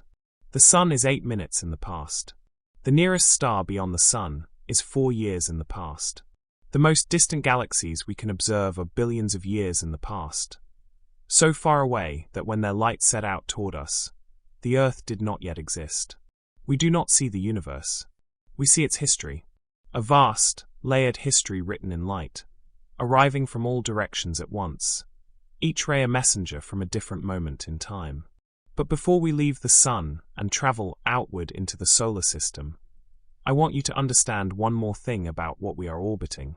The sun is the nearest star to Earth. This is a statement so familiar it barely registers. But the nearest. Think about what that implies. There are other stars. Many other stars. Stars in every direction, at distances we will get to shortly, all of them suns in their own right. And the nearest one to us, the closest one of these enormous, ancient, fusion-powered spheres of plasma, is the one we call our own. We orbit the nearest star. We live in the warmth of the closest sun. And even the closest sun is 8 light-minutes away, close enough to warm us, far enough that its light takes longer to reach us than it takes to brew a cup of tea. This is our neighborhood. And it is, by any measure, extraordinarily spacious. Let's look around the neighborhood. Let's take in the full shape of the solar system while we're here, floating in this quiet space between planets. The solar system is, in essence, a family. The sun sits at the center, by far the largest and most massive member of the family, containing more than 99% of all the mass in the entire solar system. Everything else, all the planets, all the moons, all the asteroids, all the comets, all the dust and gas and scattered debris, makes up less than 1% of the total mass. The sun is not merely the center of the solar system.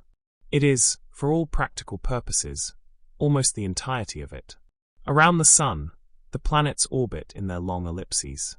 Closest in are the small rocky worlds, Mercury, Venus, Earth, Mars.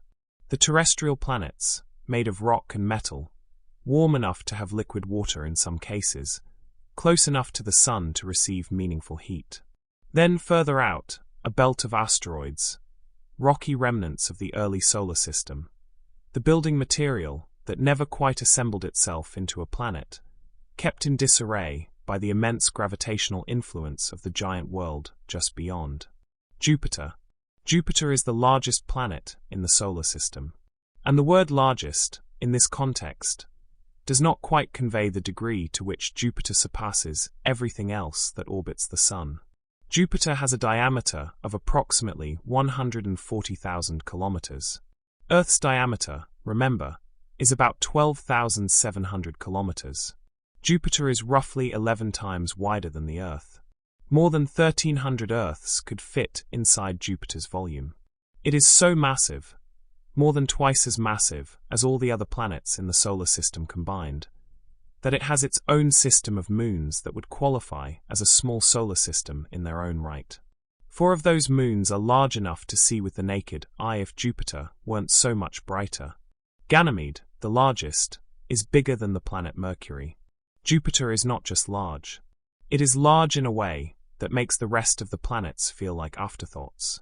It is a world of storms and swirling cloud bands and magnetic fields of staggering power.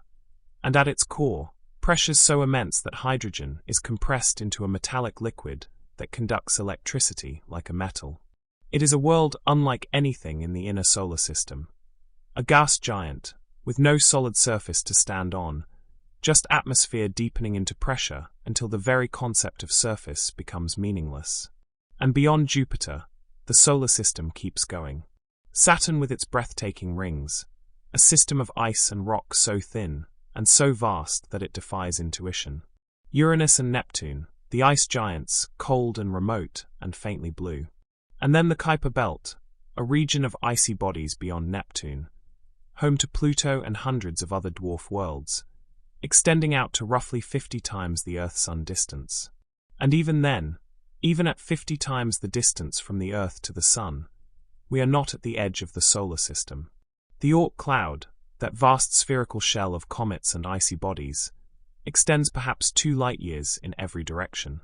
The full extent of the Sun's gravitational reach, the full volume of space that truly belongs to our solar system, is measured in light-years. And the nearest star beyond our Sun is 4 light-years away. The solar system and the nearest star system are, in a sense, almost touching. Almost. 4 light-years is a distance so large we haven't yet built anything capable of crossing it in a human lifetime. But compared to the distances we will encounter as we keep climbing, it is, in its way, remarkably close. There is something I find deeply settling about the solar system, and I want to share it with you as we prepare to leave it behind. The solar system has been here for 4.5 billion years. The Sun ignited from a collapsing cloud of gas and dust, and as it did, the leftover material, The disk of gas and rock and ice that orbited the new star, slowly clumped and gathered and grew into the planets and moons we know today. It is an old, stable, well-established system. The orbits of the planets are settled. The Sun is in the calm middle of its life. The Earth has been in its current orbit, at its current distance from the Sun, for long enough that life had time to evolve from single cells all the way to creatures that build telescopes and ask questions about the universe. That stability is not accidental. It is the outcome of billions of years of gravitational sorting. The chaos of the early solar system gradually settling into the quiet, ordered paths we observe today. The violence is all in the past. What remains is a slow, ancient, almost clockwork regularity. Jupiter has been making its long orbit around the Sun, a journey that takes nearly 12 Earth years to complete, for 4.5 billion years. Saturn's rings have been spreading their light for hundreds of millions of years. The moons of the outer planets have been tracing their paths in silence for longer than complex life has existed on Earth. All of it is out there right now, moving in the dark, unhurried, indifferent, ancient. The comets are falling toward the Sun on their long elliptical paths, as they have always done. The asteroid belt is circling, patient and unchanged. The ice giants are turning slowly in the outer dark, their winds howling at speeds that dwarf any weather we have ever known. The solar system does not need us. It was here long before us, and it will be here long after. We are brief guests in a very old house. And now we must go further. Because beyond the edge of the solar system, beyond the last whisper of the Sun's gravitational reach, there is a silence so complete and a darkness so deep that the solar system itself, with its star and its planets and its rings and its storms, will shrink behind us into a single point of light. Indistinguishable, at last, from all the other stars. I want to try something with you. I want to try to give you a genuine sense. Not just a number, not just a fact, but a real, felt sense of how large the solar system actually is. Because we have been using the word large quite freely on this journey, and it is starting to lose its edges. Large compared to a human. Large compared to a city. Large compared to the Earth. But the solar system is large in a way that requires its own reckoning, its own quiet moment of sitting with the numbers until they stop being numbers and start being something you can almost feel. So let's do this carefully. Let's take our time. We need a new unit of measurement. Kilometers have been struggling for a while now. They were sufficient for the Earth. They held up, barely, for the distance to the Moon. They started to strain under the weight of the Earth-Sun distance. And now, as we try to describe the full extent of the solar system, they become so unwieldy that using them feels almost dishonest, like trying to measure the distance across a continent in footsteps. Technically possible, practically meaningless. So astronomers use something else. Something more human in its logic, even if not in its size. The astronomical unit. The AU. One astronomical unit is defined as the average distance from the Earth to the Sun, approximately 149,600,000 kilometers. That distance, that 8 light-minute journey we described last time, becomes our new unit of one, our new measuring stick. And with that measuring stick in hand, the solar system becomes something we can actually navigate. Mercury, the innermost planet, orbits at about 0.4 AU from the Sun, less than half the Earth's distance. So close that a year on Mercury, one full orbit of the Sun, takes only 88 Earth days. It is a scorched, cratered world, tidally influenced by the Sun, with surface temperatures that swing from 400 degrees Celsius during the day to minus 180 at night. Venus is at about 0.7 AU. Earth, of course, is at 1. Mars is at about 1.5 AU, 1.5 times the Earth-Sun distance, far enough that sunlight takes about 12.5 minutes to reach it, close enough that we have sent rovers to its surface and watched them trundle across its rust-colored plains in something close to real time. So far, the solar system seems almost compact. Mercury to Mars, the 4 rocky inner planets, spread across a distance of barely more than 1 AU. 1.5 times the Earth-Sun distance covers the entire inner solar system. That seems manageable. That seems almost cozy. And then we reach the asteroid belt. And then we reach Jupiter. Jupiter sits at approximately 5.2 AU from the Sun. 5.2. 5 times the Earth-Sun distance. 5 times 149 million kilometers. Light takes about 43 minutes to travel from the Sun to Jupiter. 43 minutes. You could watch most of a film in the time it takes sunlight to reach the largest planet in our solar system. From Earth, Jupiter is about 4.2 AU away at its closest approach. That means when you look at Jupiter in the night sky, that bright, steady, non-twinkling point of light, you are seeing light that left Jupiter somewhere between 32 and 52 minutes ago, depending on where both planets are in their orbits. You are not seeing Jupiter as it is. You are seeing Jupiter as it was, roughly 3/4 of an hour ago. And Jupiter is not even close to the edge of the solar system. Saturn, that extraordinary ring-girded world, orbits at about 9.5 AU, nearly 10 times the Earth-Sun distance. Sunlight takes approximately 80 minutes to reach it. An hour and 20 minutes of travel at 300,000 kilometers per second. When the Cassini spacecraft arrived at Saturn in 2004 after a 7-year journey, its radio signals, traveling at the speed of light, took over an hour to reach mission controllers on Earth. Every command sent to the spacecraft, every piece of data returned from it, crossed an hour of empty space each way. Beyond Saturn, Uranus orbits at 19.2 AU. Sunlight takes about 2 hours and 40 minutes to reach it. Neptune, the outermost of the 8 official planets, sits at approximately 30 AU from the Sun, 30 times the Earth-Sun distance. 4.5 billion kilometers from the source of all that light and warmth. Sunlight takes about 4 hours and 10 minutes to reach Neptune. When you stand on Earth in the sunshine and feel that warmth on your face, the same light that is touching you left the Sun 4 hours and 10 minutes before it will reach Neptune.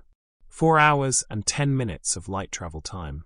And Neptune, at 30 AU, is only the beginning of what lies beyond.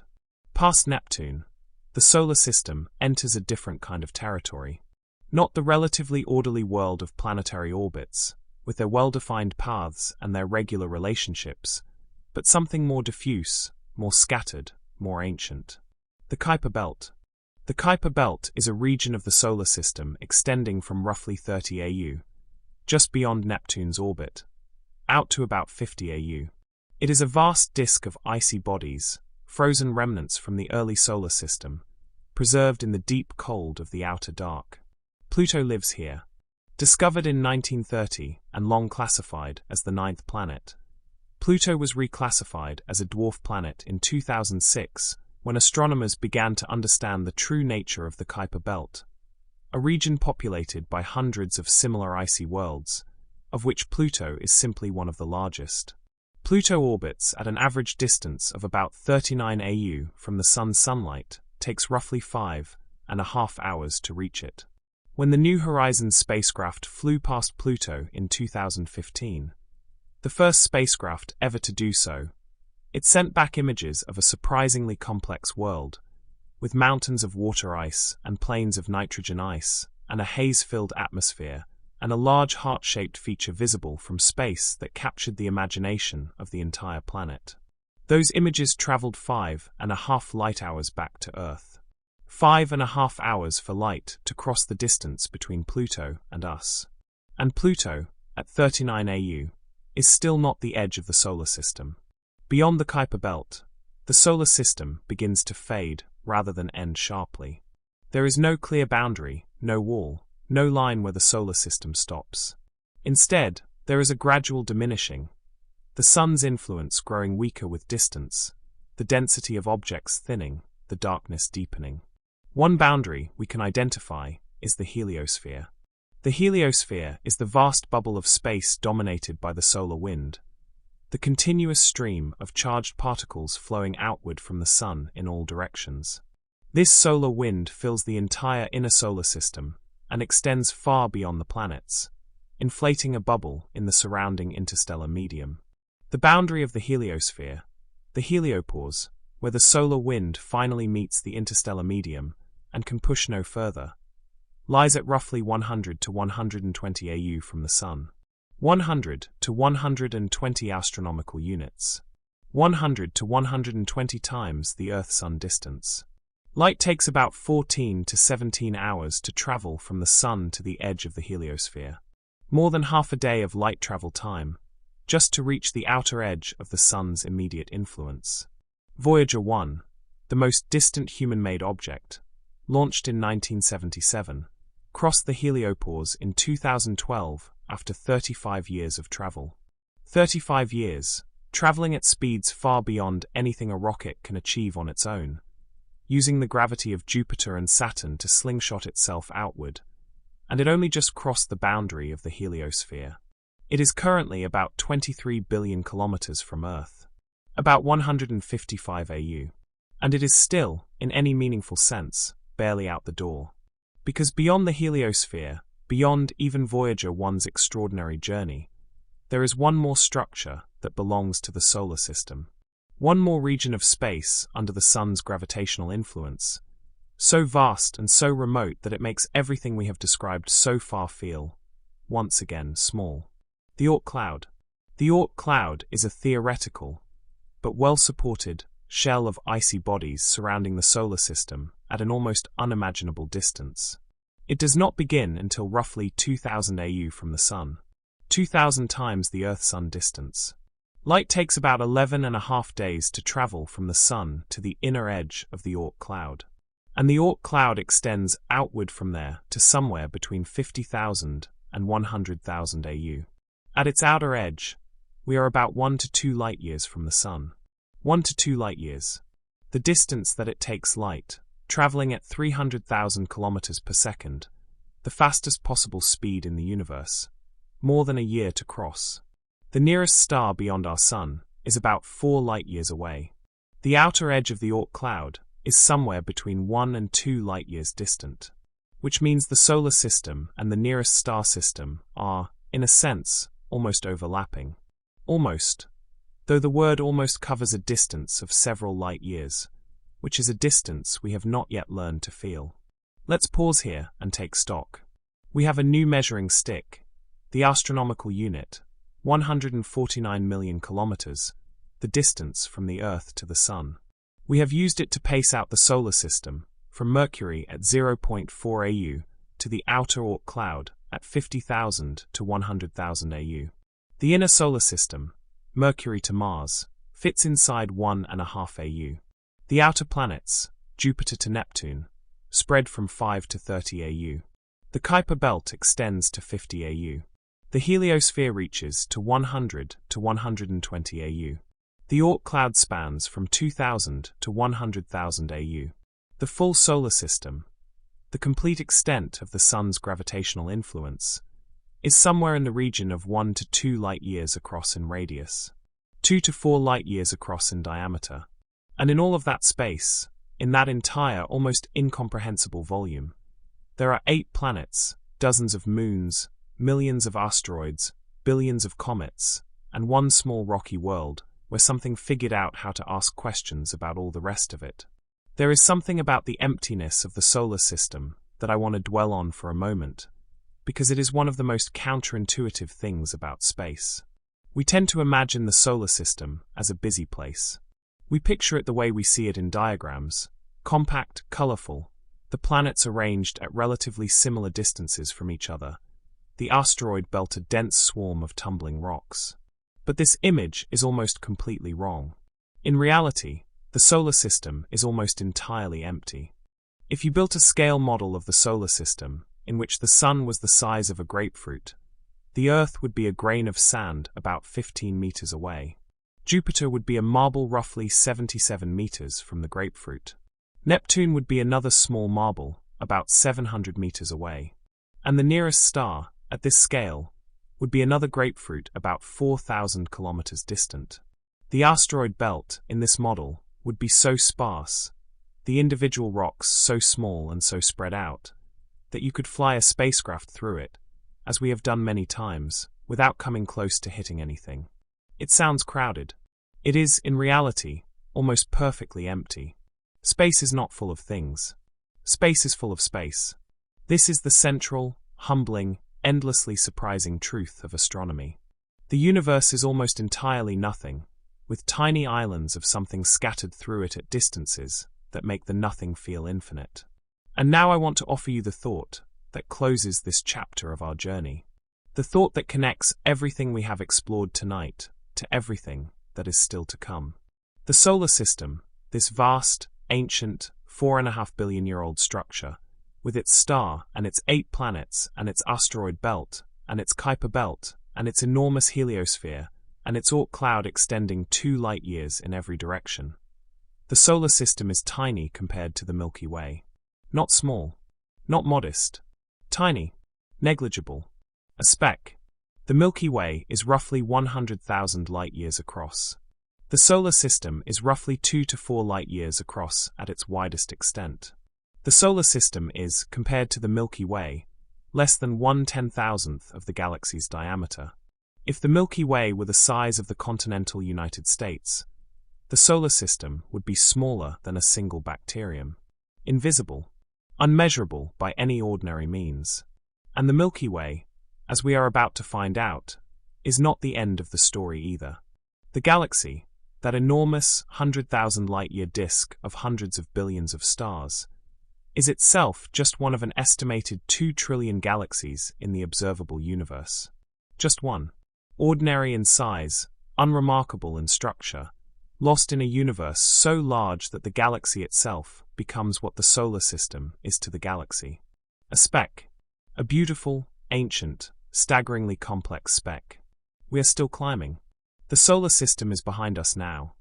Or rather, it is all around us still, but we can see its full extent from here, and it is finite, and we are ready to move beyond it. Into the space between the stars. Into the full, dark, ancient sprawl of the Milky Way. The distances from here become different in kind, not just in degree. We are leaving the territory of hours and days of light travel time, and entering the territory of years. Decades. Centuries. Millennia. Light years, from here on in. And the journey, as always, has barely begun. We are out. We have crossed the boundary of the solar system, past the last whisper of the solar wind, past the outer edge of the Oort cloud, past the final gravitational reach of the sun, and we are now in interstellar space. The space between the stars. A region so vast and so empty that the solar system we just left, with all its planets and moons and asteroids and comets, has already shrunk behind us to a single point of light. Look back, for just a moment. That point of light, that one small star among the darkness, is the sun. Our sun. The star that powers every living thing on Earth. The thing that rises every morning and sets every evening. The thing that has been worshipped and painted and navigated by for the entire history of our species. From here, it is indistinguishable from every other star in the sky. A point. A pinprick. One light among many. And now look forward. Look outward. In every direction, stars. Not the handful you might count on a city night. Not even the few thousand visible on the clearest country sky. But hundreds of billions of them, so many that from certain angles they blur together into a soft, luminous band stretching across the darkness. A river of stars. A structure so large that even light, traveling at 300,000 kilometers per second, would take 100,000 years to cross it from one side to the other. We have entered the Milky Way.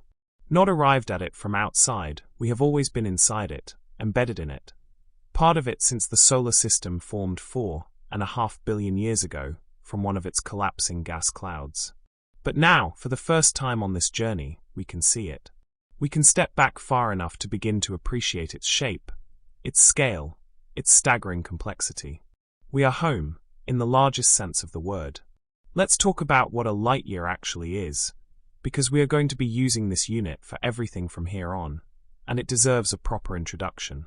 It is one of the most misunderstood terms in all of popular science, and the misunderstanding is worth clearing up gently, here, in the quiet. A light year is not a unit of time. It is a unit of distance. The confusion is understandable, the word year is in there, and year means time. But a light year is simply the distance that light travels in 1 year. 1 year of travel, at 300,000 kilometers per second. That works out to approximately 9.5 trillion kilometers. 9.5 trillion. A 9 followed by 12 zeros, and then some. That is 1 light year. 1 single light year.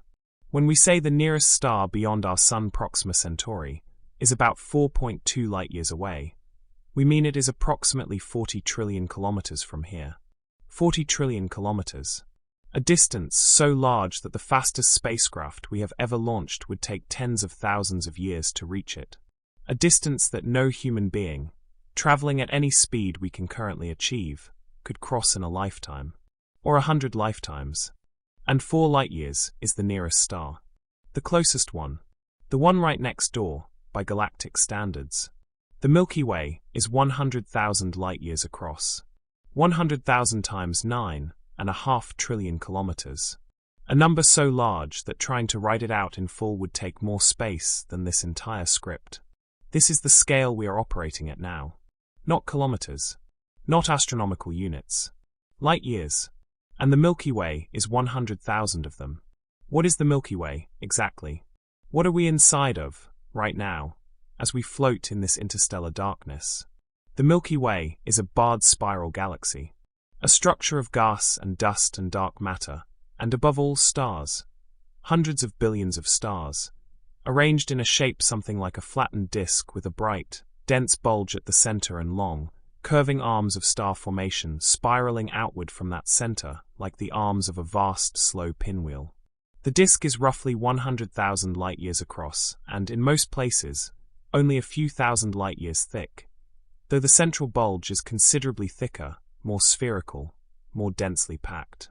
If you could somehow view the Milky Way from above, from a position far enough above the galactic plane to see the whole structure at once, you would see something breathtaking. A luminous disk, glowing with the combined light of hundreds of billions of stars, with great sweeping arms picking out the densest regions of star formation, dust lanes tracing dark lines through the brightness, and at the very center, a region so densely packed with stars that it glows like a smoldering coal. At the very center of that central bulge, hidden behind layers of dust and gas, sits something even more remarkable. A supermassive black hole, Sagittarius A star. With a mass approximately 4 million times the mass of our Sun, it sits at the gravitational heart of the entire galaxy, a silent, invisible anchor around which the whole structure slowly turns.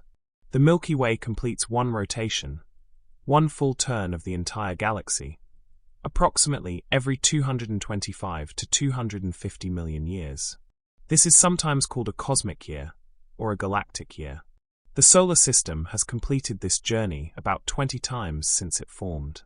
The last time we were in this same position in our galactic orbit, the most complex life on Earth was the early dinosaurs. And 4 light-years is the nearest star. The closest one. The one right next door, by galactic standards. The Milky Way is 100,000 light-years across. 100,000 times 9.5 trillion kilometers. A number so large that trying to write it out in full would take more space than this entire script.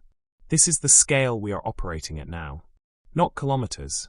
Not astronomical units. Light years. And the Milky Way is 100,000 of them. What is the Milky Way, exactly? What are we inside of, right now, as we float in this interstellar darkness? The Milky Way is a barred spiral galaxy. A structure of gas and dust and dark matter, and above all stars, hundreds of billions of stars, arranged in a shape something like a flattened disk with a bright, dense bulge at the center and long, curving arms of star formation spiraling outward from that center like the arms of a vast, slow pinwheel.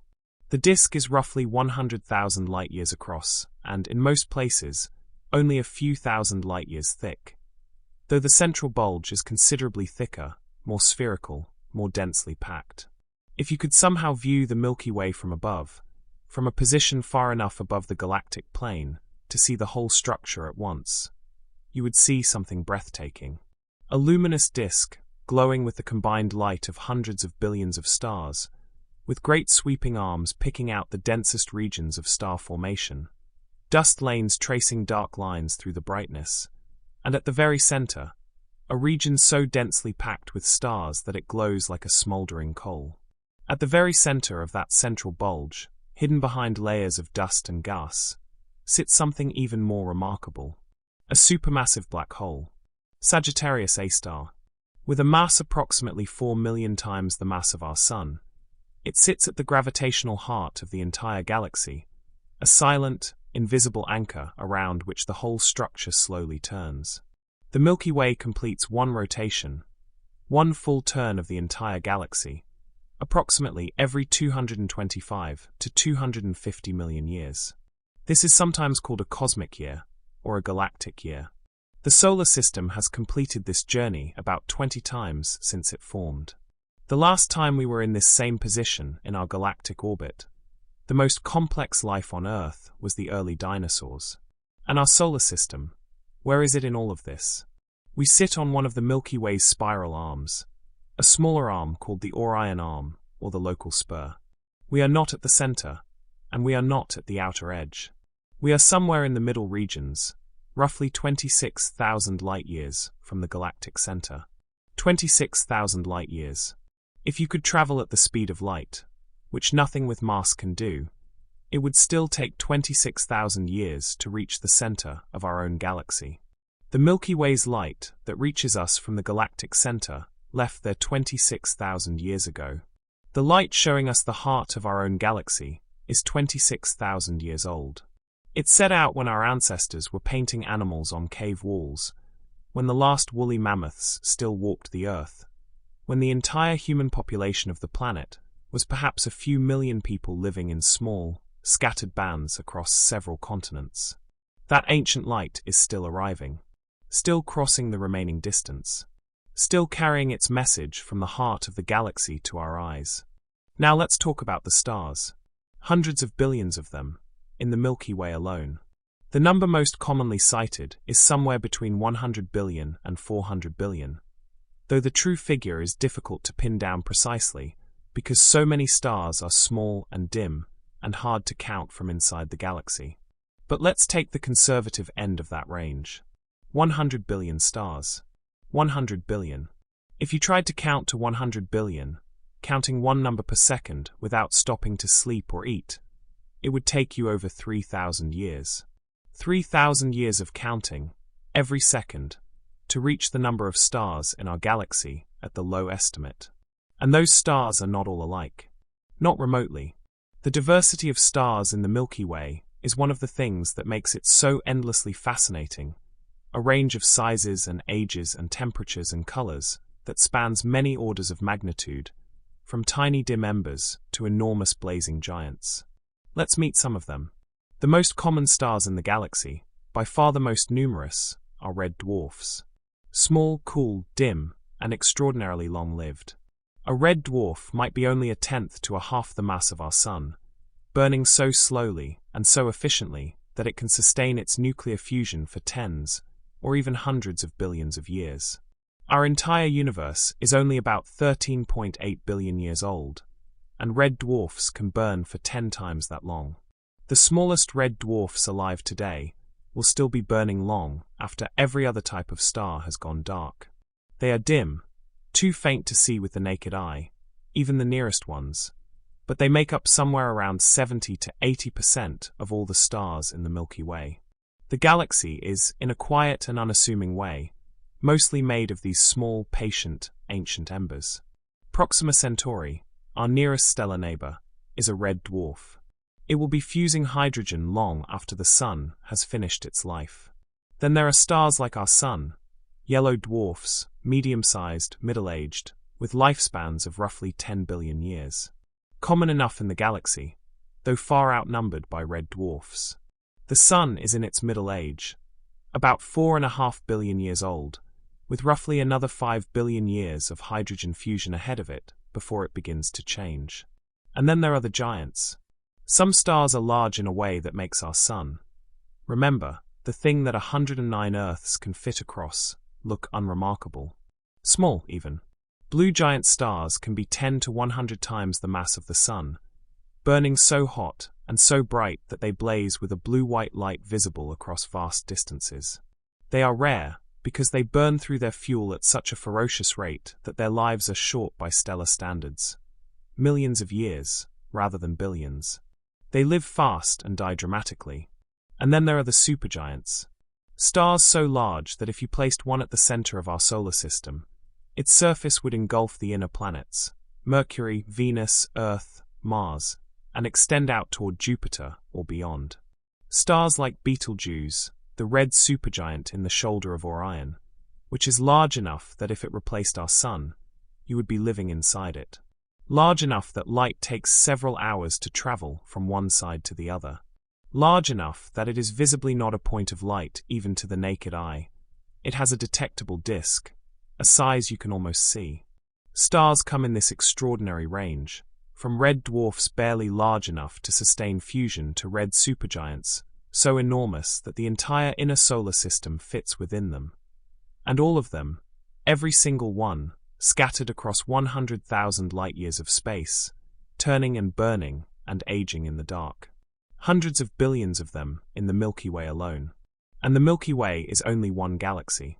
There is something I want to leave you with as we float here in the interstellar dark, surrounded by the faint light of hundreds of billions of distant suns. Every star you can see in the night sky with your naked eye is a member of the Milky Way. Not a distant galaxy, not a star from somewhere else. Every individual star you can pick out and name and find again on a clear night is a local star, a neighbor in the galactic sense, within a few thousand light-years of us at most. The human eye, for all its sensitivity, cannot resolve individual stars beyond our own galaxy. The stars you see are all ours. All part of the same vast spinning structure we call home.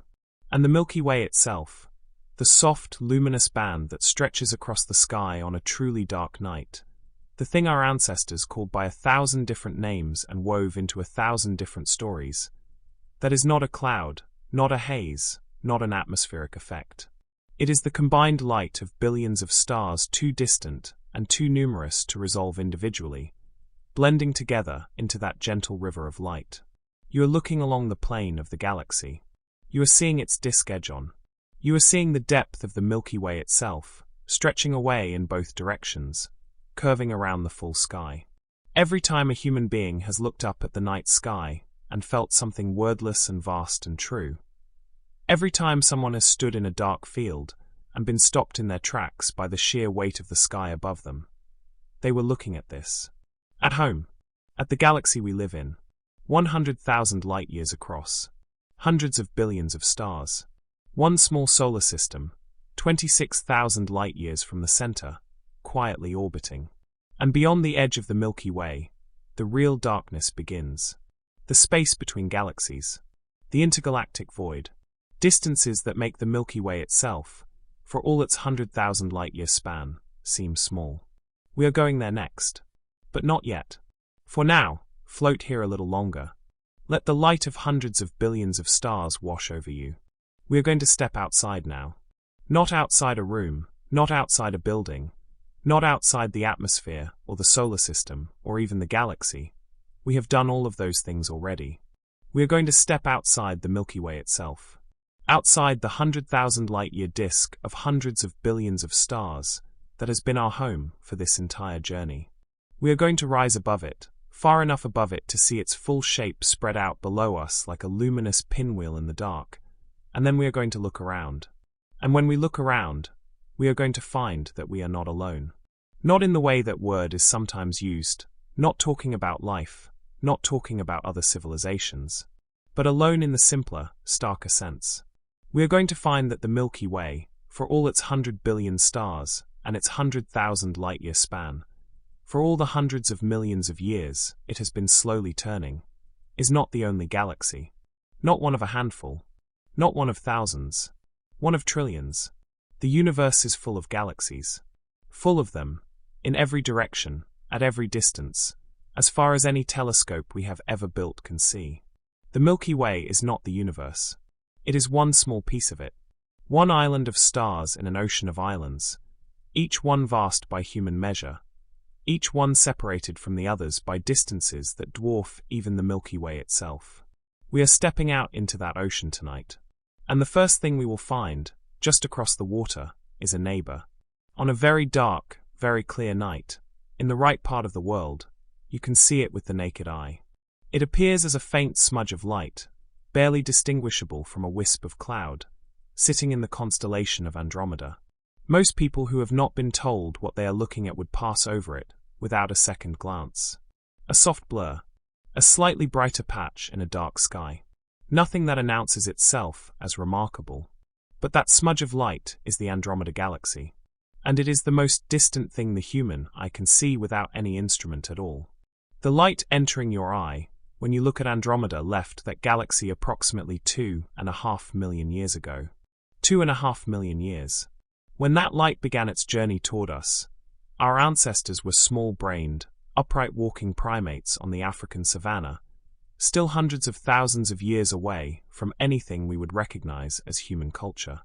The light has been traveling ever since, crossing 2.5 million light-years of empty intergalactic space, and it has just now, in this moment, reached your eye.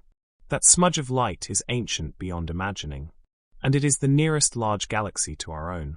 2.5 million light-years. Let's feel that distance for a moment, in comparison to what we have already traveled. The solar system, the full extent of it, from the Sun to the outer Oort cloud, is roughly 2 to 4 light-years across.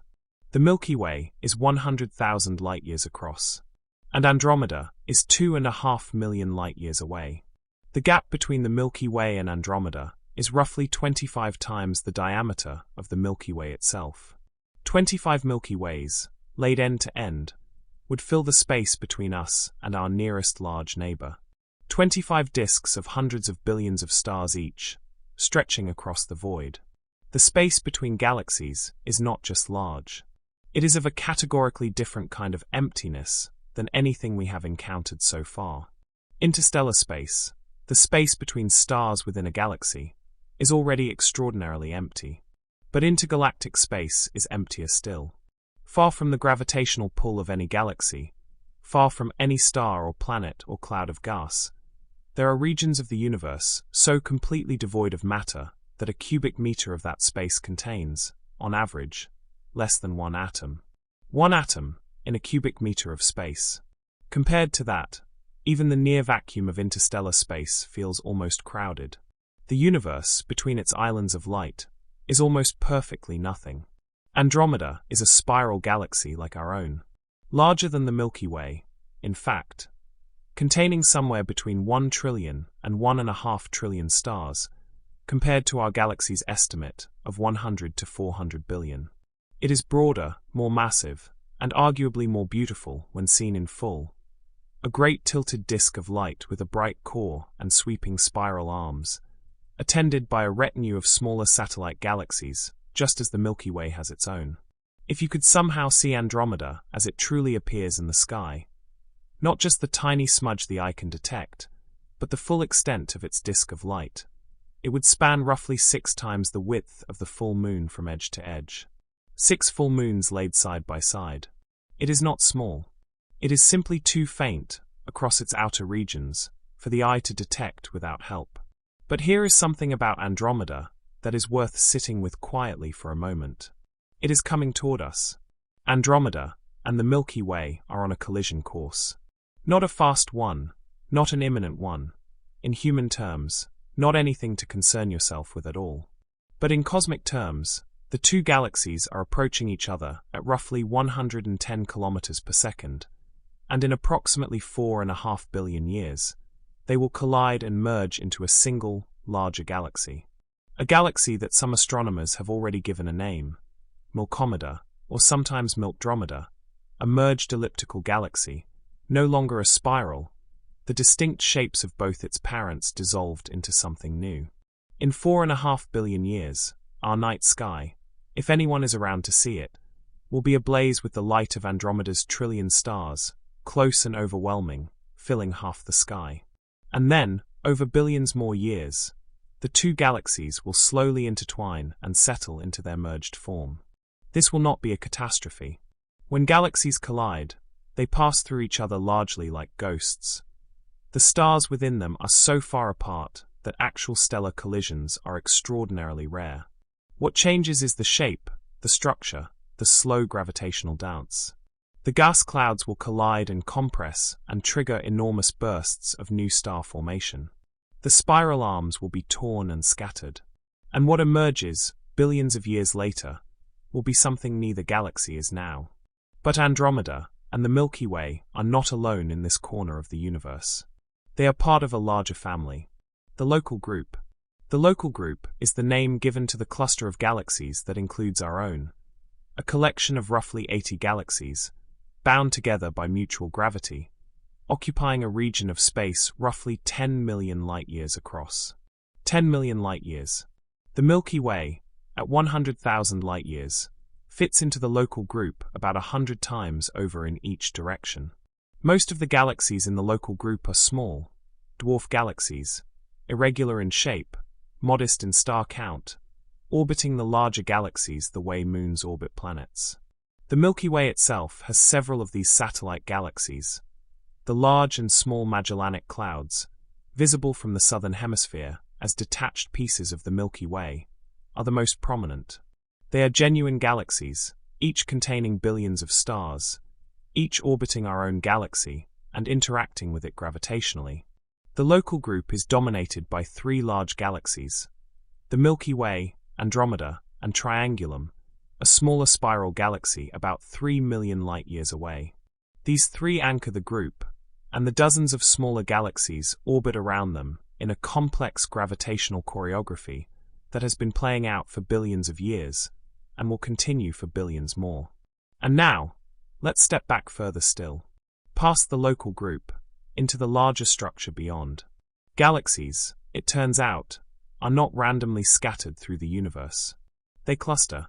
They gather together under the influence of gravity into groups and clusters, and those clusters gather into superclusters, and those superclusters are arranged in an even larger structure that is one of the most beautiful and most unexpected things we have discovered about the universe. A web, the cosmic web, a vast, three-dimensional network of filaments and sheets and nodes, woven through the entire observable universe. The filaments are the densest regions, long strings of galaxies and dark matter stretching across hundreds of millions of light-years, like the threads of a spiderweb. Where the filaments intersect, the densest clusters of galaxies gather. The great galaxy clusters, each containing hundreds or thousands of galaxies, bound together in enormous gravitational knots. And between the filaments, the great voids, regions of space nearly empty of galaxies, hundreds of millions of light-years across, the dark spaces in the web. The Local Group is part of the Virgo supercluster, a vast collection of galaxy groups and clusters spanning roughly 110 million light-years. The Virgo supercluster itself is part of an even larger structure called Loniaca, a Hawaiian word meaning immeasurable heaven. A supercluster of superclusters containing approximately 100,000 galaxies and spanning 500 million light-years. 500 million light-years. Light, traveling at 300,000 kilometers per second, taking 500 million years to cross the structure we belong to. Before we go further, I want to spend a moment with the shapes of galaxies. Because not all galaxies look like the Milky Way. Not all of them are those graceful spirals, those slow-turning pinwheels of stars and gas that we tend to picture when we hear the word galaxy. Galaxies come in several broad shapes, and each shape tells a story about the galaxy's history and the forces that have shaped it. Spiral galaxies, like the Milky Way and Andromeda, are the ones that most readily capture the imagination. They have that distinctive disk shape, with a dense central bulge and sweeping arms of active star formation curling outward. The arms are not permanent structures. They are more like density waves, regions where gas and dust compress and new stars are born, glowing bright with young blue stars before the arms move on and the stars age. Spiral galaxies are generally younger, more active, still rich in the gas and dust needed to form new stars. Elliptical galaxies are something different. Rounder, smoother, more like enormous three-dimensional smudges of light than flat disks. They range from nearly perfect spheres to elongated ovals, and they tend to be the largest galaxies in the universe. Some of the giant ellipticals at the centers of massive galaxy clusters are among the biggest single objects known to exist, containing trillions of stars. They are also generally older, quieter. They have used up or expelled most of their gas and dust, and star formation has largely ceased. They are full of old red stars, glowing with a warm, ancient light. And then there are the irregulars, galaxies with no clear shape at all, tumbled, distorted, asymmetric. Many irregulars got their shape from a close encounter or collision with another galaxy, their original form disrupted by gravity into something new. The Magellanic Clouds, those satellite galaxies of the Milky Way, are irregulars, their shapes influenced by the gravitational pull of the much larger galaxy they orbit. All three types, spirals, ellipticals, irregulars, are out there in the universe in vast numbers, each one a collection of billions or trillions of stars, each one separated from its neighbors by millions of light-years of intergalactic void. There is something I want to name before we move on. Something that is easy to lose track of as the numbers grow larger and the scales become harder to hold. Every galaxy we have described tonight is real. Andromeda, with its trillion stars and its 2.5 million light-year distance, is real. The Local Group, with its 80 galaxies and its 10 million light-year span, is real. Laniakea, with its 100,000 galaxies and its 500 million light-year extent, is real. The Cosmic Web, with its filaments and voids and enormous gravitational structures, is real. These are not hypothetical structures. These are not theoretical constructs or mathematical abstractions. They are things we have observed, mapped, measured. Every galaxy in the Virgo supercluster has been catalogued. The Cosmic Web has been imaged in 3 dimensions using surveys of millions of individual galaxies. Laniakea was mapped in 2014 by a team of astronomers who traced the gravitational flows of thousands of galaxies and found the natural boundaries of the supercluster we live in. We know where we are.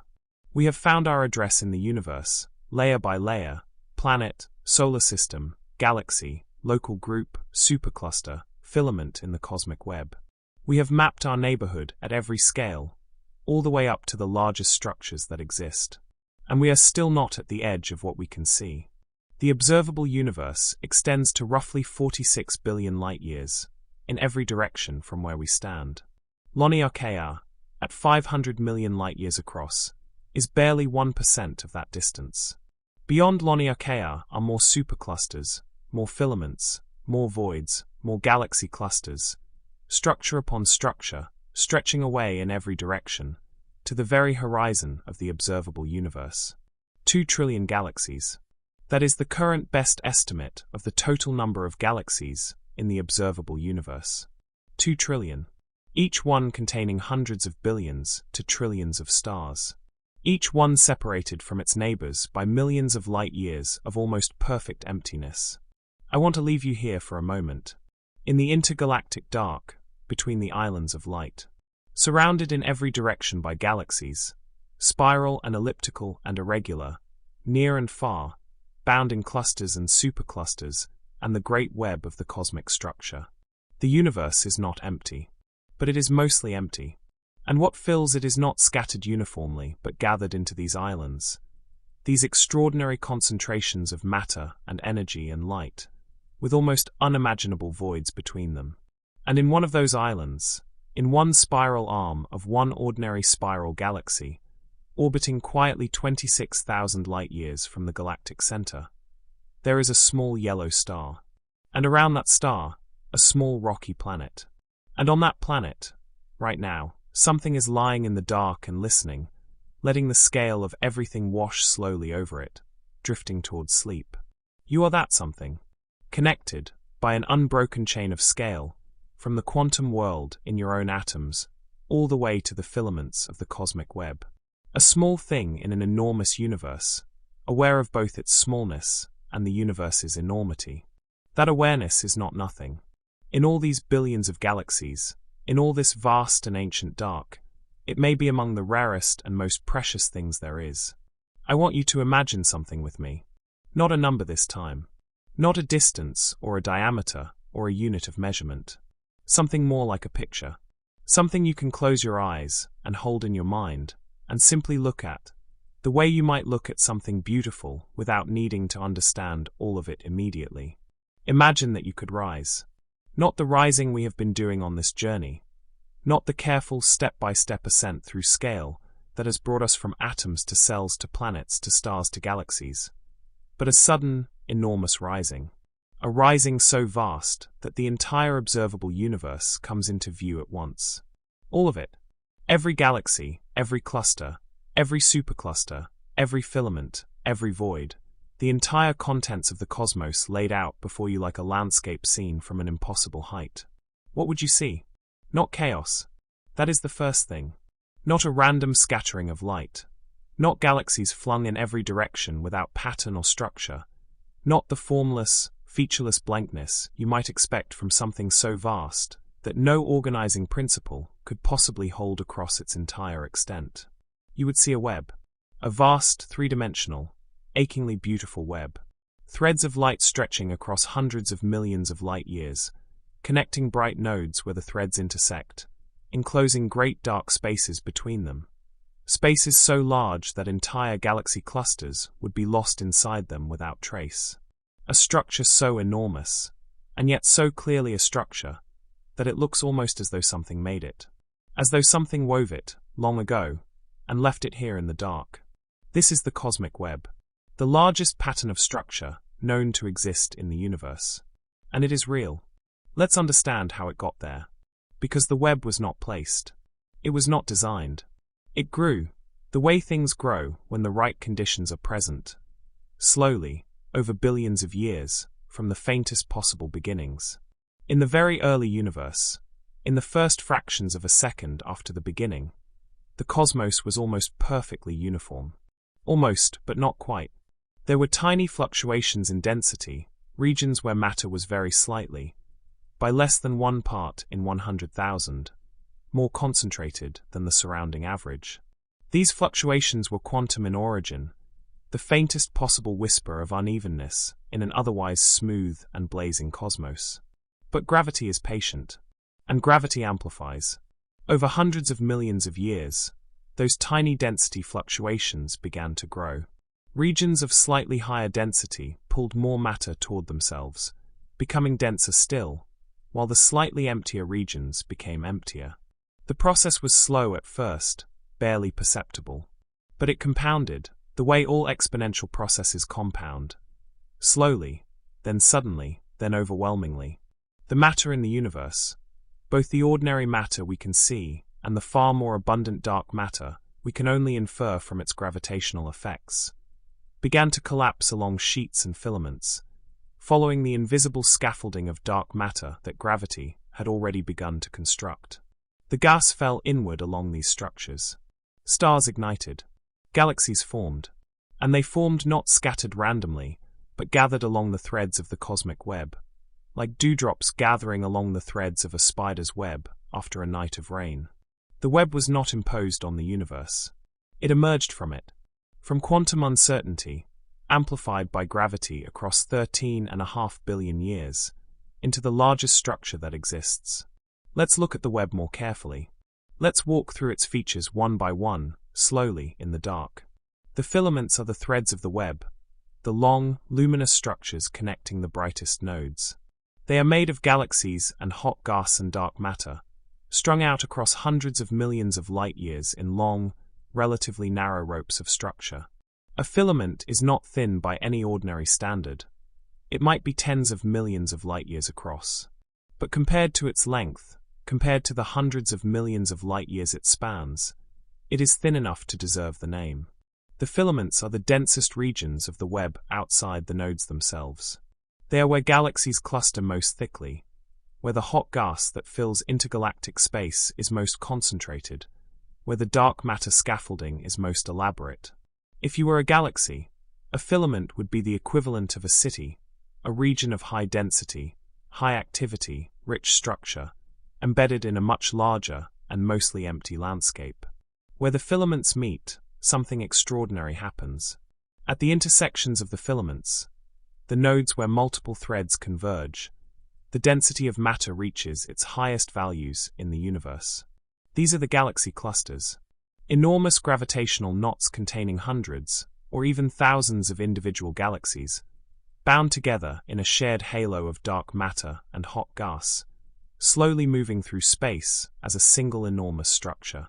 The Virgo cluster, the nearest large galaxy cluster to the Milky Way, about 53 million light-years away, contains somewhere between 1 and 2,000 galaxies. It is a node in the cosmic web, a place where several filaments converge, a gravitational center around which our own local group is, very slowly, falling. The largest galaxy clusters are among the biggest gravitationally bound objects in the universe, containing mass equivalent to millions of billions of suns, spanning tens of millions of light-years, and visible across almost the entire extent of the observable universe because of the extraordinary amount of hot gas they contain, which emits powerfully in X-rays. These clusters are the bright knots in the web, the places where the threads cross, the cities of the cosmic landscape, and between the filaments, between the threads and the nodes, the voids. The voids are perhaps the most conceptually striking feature of the cosmic web. Not because they contain something astonishing, but because they contain almost nothing at all. A typical cosmic void is somewhere between 100 and 500 million light-years across. A volume of space so large that many thousands of galaxy clusters could fit inside it, and yet containing, in many cases, almost no galaxies at all. The matter that might have populated these regions was long ago drawn out, pulled toward the filaments and clusters by gravity, leaving behind something close to the emptiest regions in the observable universe. The Boötes void is one of the most famous.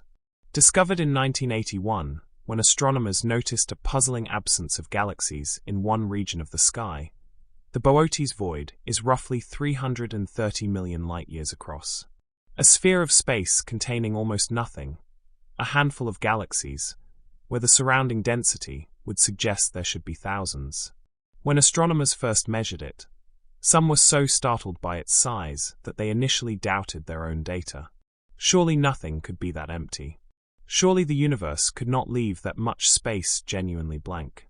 But it had. And it is not alone. The universe is riddled with voids. They fill the majority of its volume. The web of filaments and clusters, for all its visual dominance, actually occupies a relatively small fraction of the total space of the observable universe. Most of the universe, by volume, is void, dark, nearly empty, eerily quiet, enormous. The universe is mostly nothing, with threads of something running through it, and bright knots where the threads meet. The cosmic web is the largest known pattern of structure in the universe. Let me hold that phrase up for a moment, because it deserves the space. The largest known pattern of structure in the universe. We are not talking about the largest object. We are talking about a pattern, a coherent, recognizable, repeating arrangement that extends across the full observable universe, 500 million light-year filaments connected in an intricate three-dimensional lattice, the same basic structure repeated in every direction, to the very edge of what we can observe. And it looks, when you see the images of it, the maps built from surveys of millions of galaxies, each galaxy a single point of light in the survey, the pattern emerging from millions of those points. It looks almost biological, almost alive, like the network of neurons in a brain, like the branching of blood vessels, like the mycelium of a fungus spreading through soil. The same mathematics that produces branching, networking structures at one scale seems to produce them at another. This is not a coincidence, exactly. It is the result of similar mathematical processes, similar dynamics of flow and concentration and network formation, operating at vastly different scales. But it is nonetheless one of the more beautiful surprises the universe has offered. That the largest structure known to exist, spanning hundreds of millions of light-years, and the most complex structure we know of, packed into the space of a human skull, share a kind of visual kinship. A family resemblance between the cosmic and the biological that nobody planned, and that no one can quite explain away. Galaxies, in all of this, are the basic building blocks of the large-scale universe. This is a phrase worth sitting with. The basic building blocks. The atoms, in a sense, of the cosmic web. the smallest units that the web is made of when seen from far enough away. Each filament is made of galaxies.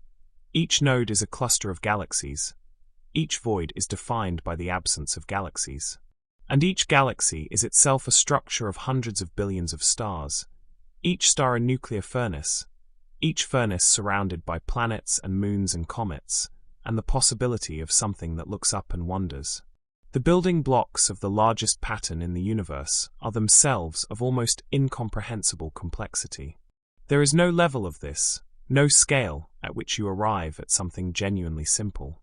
Every time you look more closely, there is more structure, more organization, more history, more process, more improbable order held together by forces operating across scales we are only beginning to understand. There is a particular kind of awe that the cosmic web produces, and it is different, I think, from the awe produced by individual large things. The distance to Andromeda is humbling. The size of the Milky Way is humbling. The number of stars in the observable universe is numbing in its enormity. But the cosmic web produces something else alongside the humbling. Something closer to recognition.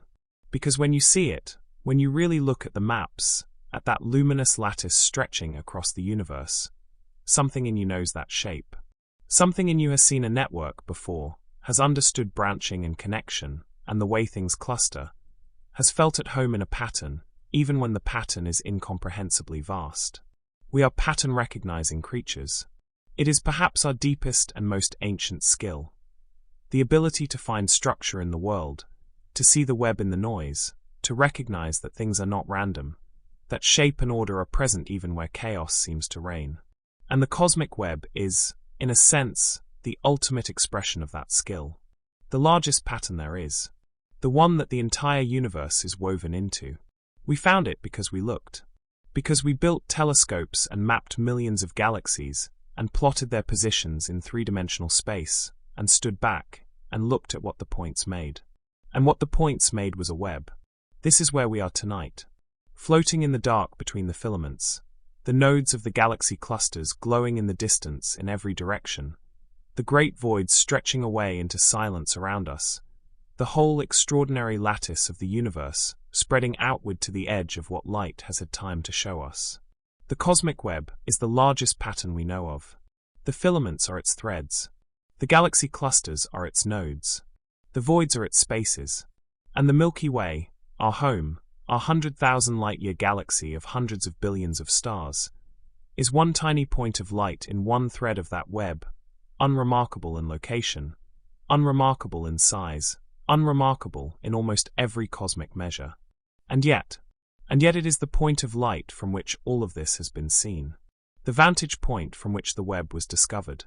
The place in the universe where matter, over billions of years, organized itself into something curious enough to look outward and ask what everything is made of and how large it goes.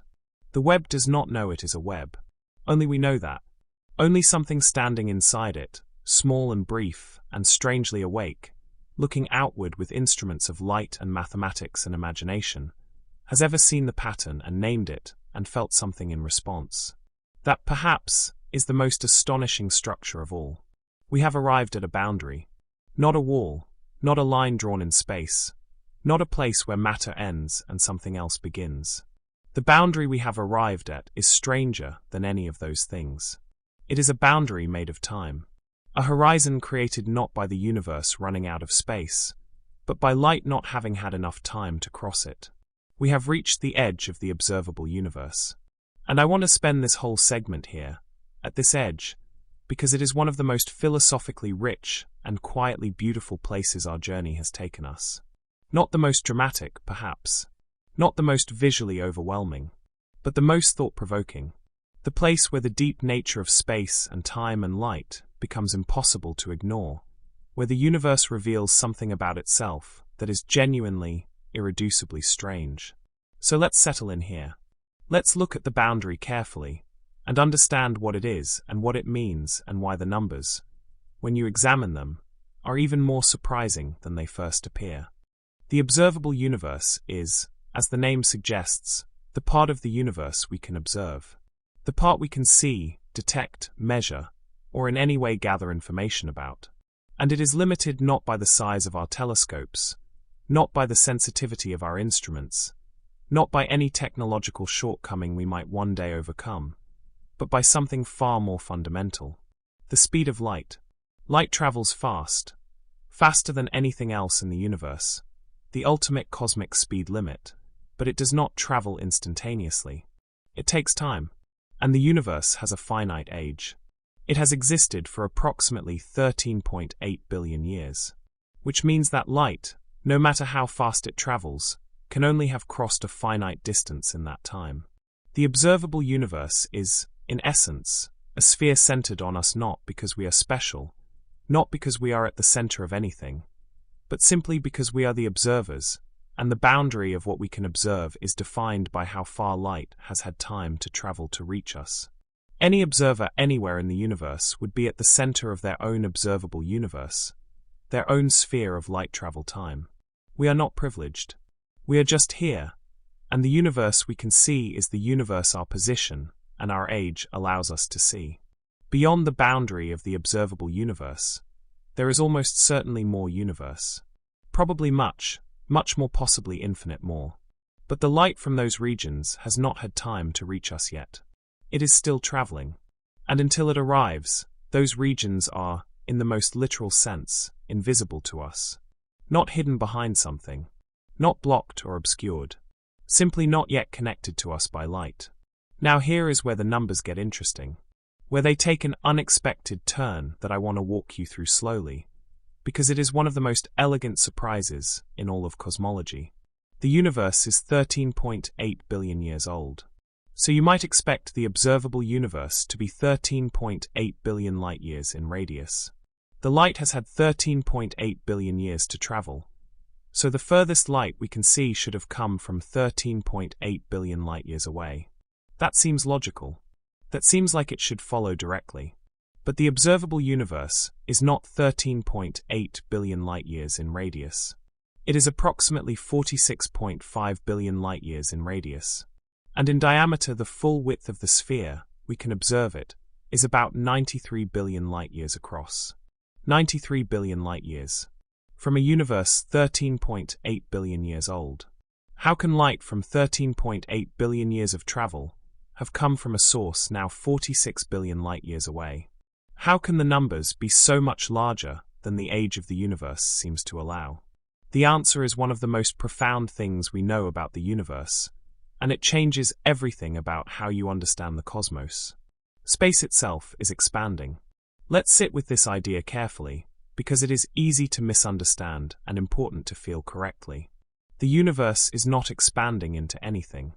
It is not a balloon inflating into a larger room, not matter flying outward through pre-existing space. Space itself, the fabric of the universe, the medium in which everything exists, is growing. New space is being created everywhere, continuously, between every point and every other point in the universe. The galaxies are not moving through space away from each other. The space between them is increasing. This distinction matters. It means there is no center of the expansion, no point that everything is flying away from, no edge where the expansion ends and something else begins. The expansion is happening everywhere, at once, uniformly, in every direction simultaneously. From any galaxy in the universe, every other galaxy appears to be receding not because the other galaxies are moving, but because the space between them is growing. And because space itself is expanding, light traveling through that space is traveling through a medium that is stretching beneath it. A photon of light that set out from a distant galaxy 13 billion years ago has been traveling through expanding space for all of that time. The galaxy it came from has been carried further away by the expansion of space during the very time the photon was in transit. So when that photon finally reaches us, the galaxy it came from is now far more than 13 billion light-years away. It is now about 46 billion light-years away, carried there by the expansion of space during the light's long journey. This is why the observable universe is 93 billion light-years across, not 27.6. The universe has been expanding the whole time the light was traveling. The source of the oldest light we can see is now, accounting for all that expansion, about 46 billion light-years away from us. The numbers don't break the rules. They reveal something deeper about what space is. The oldest light we can detect is called the cosmic microwave background. It is the afterglow of the early universe light, released about 380,000 years after the beginning, when the universe had cooled enough for atoms to form for the first time, and for light to travel freely through space for the first time. Before that moment, the universe was so hot and so dense that it was opaque light could not travel without immediately being absorbed and re-emitted. After that moment, space became transparent, and the light that was present at that instant was set free to travel. That light is still traveling. It has been traveling for 13.8 billion years, and it is reaching us right now, from every direction simultaneously. Not as visible light. The expansion of space has stretched it into microwaves, into wavelengths too long for the eye to see, but detectable by the right instruments and mapped in extraordinary detail. When we look at the cosmic microwave background, we are looking at the oldest light in the universe. We are looking at an image, admittedly not a sharp or detailed one, but an image nonetheless, of the universe as it was 380,000 years after it began. We are looking at a time before there were any stars, before there were any galaxies, before the cosmic web had begun to form.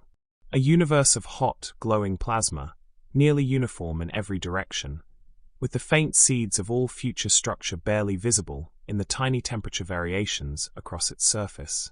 We are seeing the beginning, or as close to the beginning as light allows us to see. Looking far away means looking back in time. We have touched on this idea in earlier segments, but here, at the edge of the observable universe, it becomes the central fact of everything. Not a side note, not a curiosity, the fundamental nature of astronomical observation.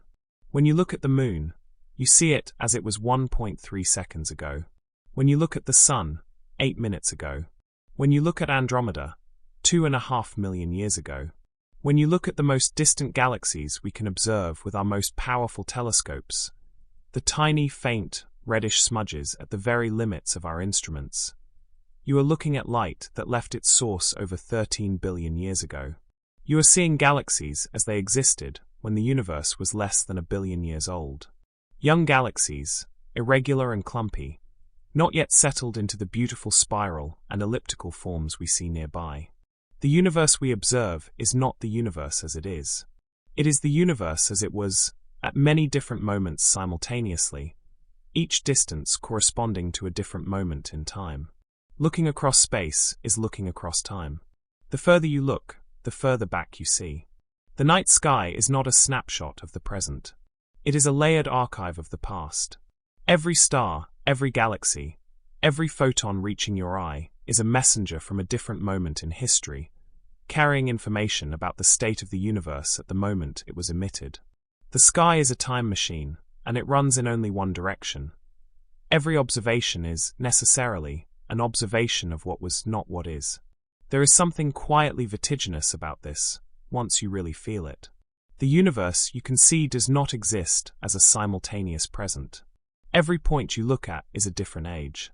The universe you perceive is a kind of geological cross-section of time, the layers getting older the further you look, the deepest layers visible only at the very edge of the observable sphere. We are not looking at the universe. We are looking at its history, all of it at once, from every direction, at every moment of the past 13.8 billion years. And beyond the observable universe, we cannot know directly. We cannot, by definition, observe what light has not yet had time to show us. But we can reason about it, and the reasoning suggests something extraordinary. The universe, as far as we can tell from observations of the cosmic microwave background and the large-scale structure we can see, appears to be flat. Not curved like the surface of a sphere, not curved inward like a saddle, but flat, extending outward in all directions without bending back on itself. And a flat universe, according to the mathematics, is either exactly finite or infinite. Many cosmologists believe the universe is vastly larger than the observable portion, perhaps enormously, incomprehensibly larger. Some models of cosmic inflation, the period of extraordinarily rapid expansion in the first fraction of a second after the beginning, suggests that the full universe could be at least 10 to the power of 23 times larger than the observable universe. A number so large it makes the observable universe, 93 billion light-years across, containing 2 trillion galaxies, look like a single atom compared to the full extent of reality. We cannot confirm this. We cannot observe it. But we cannot rule it out either. The observable universe, for all its staggering size, may be the tiniest fraction of what exists. The merest bubble in an ocean we will never see. Let's gather the numbers one more time, slowly, as we prepare to close this chapter. The universe is 13.8 billion years old. In that time, light has had 13.8 billion years to travel. But the expansion of space has stretched those distances, so the furthest light we can see comes from sources now 46.5 billion light-years away. The full diameter of the observable universe, the full sphere of space from which light has had time to reach us, is approximately 93 billion light-years across. 93 billion light-years, containing an estimated 2 trillion galaxies. Each galaxy containing hundreds of billions to trillions of stars. Each star potentially surrounded by planets. And the oldest light we can detect shows us the universe as it was 380,000 years after it began. We have seen almost all of cosmic time. We have looked back almost to the beginning. Almost. There is a particular quality of feeling that comes with standing at the edge of the observable universe. A quality different from what we have felt at any earlier stopping point on this journey. At each previous scale, there was always a beyond. Standing at human scale, there was the solar system beyond. Standing at the solar system, there was the galaxy. Standing at the galaxy, there was the cosmic web. Each time we reached what seemed like an edge, we found it was only a layer, only one level in a hierarchy that continued upward. Here, at the edge of the observable universe, we reach a limit that is different in kind. Not a limit of size or distance, but a limit of nobility. Beyond this horizon, the universe may continue forever, probably does continue, in some form, for distances we cannot measure and structures we cannot observe. But we cannot see it. Not yet. Perhaps not ever, if the expansion of space continues at its current rate, carrying those distant regions beyond the reach of any light they might send us. We have reached the edge of our window, the frame of the picture we can see. And the picture, within that frame, is 93 billion light-years of space, 13.8 billion years of time, 2 trillion galaxies, and the faint afterglow of a moment so far in the past that no star yet existed to light it. It is enough. More than enough. It is, in every sense of the word, everything. Rest here for a moment, at the edge of what can be seen. Let the observable universe settle around you, not as a number, not as a fact to be remembered, but as a feeling. The feeling of being inside something vast and ancient and luminous. Of being, in your small and brief and conscious way, part of a 13.8 billion year story that has no parallel anywhere you can observe. The universe is not infinite, as far as we can see. It has an edge, even if that edge is a horizon rather than a wall. It has an age, even if that age is almost beyond imagining. It has a beginning, even if what came before that beginning is a question our current physics cannot yet answer. It began. It expanded. It cooled. It formed atoms, then stars, then galaxies, then the great web of structure that fills the observable sphere. It made the conditions for planets, and on at least one of those planets, for life, and eventually for something that built telescopes and mapped the cosmos, and lay quietly in the dark wondering how large it all was. You are at the end of that chain. You are the universe looking at its own edges. Finding them vast. Finding them luminous. Finding them, at this late hour, somehow enough. We have come a long way tonight. From quarks to the observable universe. From the quantum world at the heart of every atom to the cosmic web stretching 93 billion light-years in every direction.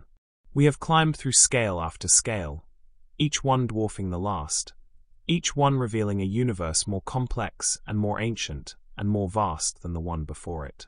And at every step, we have been guided by something. By knowledge.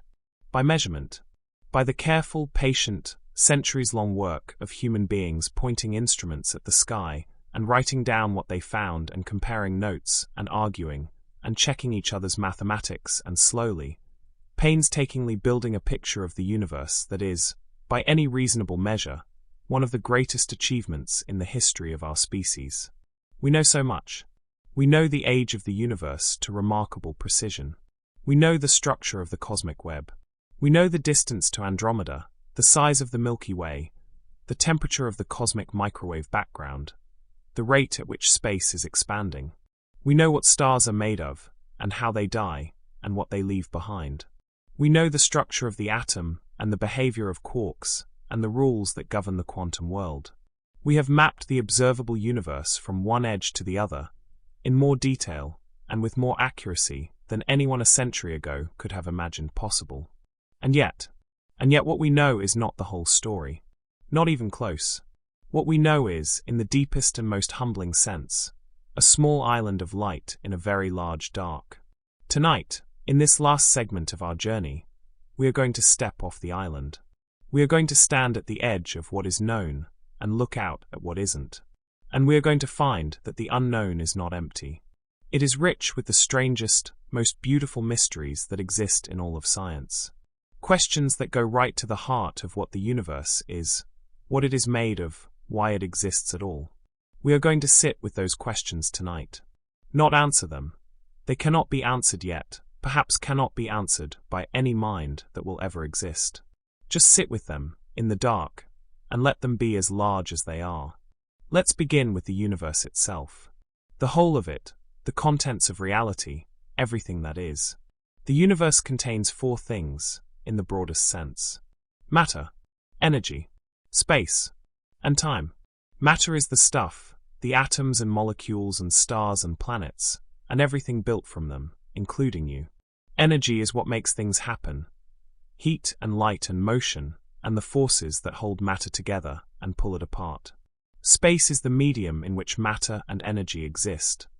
The fabric of the universe, the dimensional arena in which everything takes place. And time is the sequence, the arrow along which events proceed, from past through present toward future. These four things are not entirely separate. Einstein showed us that matter and energy are interchangeable. The most famous equation in science is the proof of it.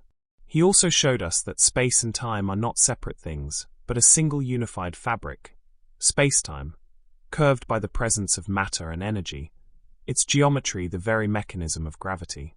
Gravity, in Einstein's understanding, is not a force in the ordinary sense. It is the curvature of space-time caused by mass and energy. The Earth orbits the Sun not because some invisible hand pulls it inward, but because the mass of the Sun curves the space-time around it, and the Earth follows the straightest possible path through that curved space-time, a path that happens to be an orbit. Every falling object, every orbit, every bending of light around a massive body, all of it is geometry. All of it is the shape of space itself responding to the presence of matter. And gravity is what shapes the large-scale structure of the universe. The cosmic web, the galaxy clusters, the filaments, all of it is gravity's work, playing out over billions of years, sculpting the distribution of matter into the extraordinary lattice we explored in the last segment. Gravity is the architect of the universe at the largest scales. The patient, relentless force that turns the faint quantum fluctuations of the early universe into the cosmic web we observe today. But here is where the mystery begins. Gravity acts on matter. And when astronomers look at galaxies, when they measure how stars move within galaxies, how galaxies move within clusters, how light bends around massive objects, they find something that does not add up. There is not enough matter. Not enough visible matter, at least. The stars and gas and dust that we can observe, the matter that emits or absorbs light, the matter our instruments are sensitive to, does not produce enough gravity to explain what we see. Galaxies rotate differently than they should if they were only made of visible matter. Galaxy clusters bend light more than they should. The large-scale structure of the cosmic web formed faster than it should have, given only the matter we can account for. Something else is there.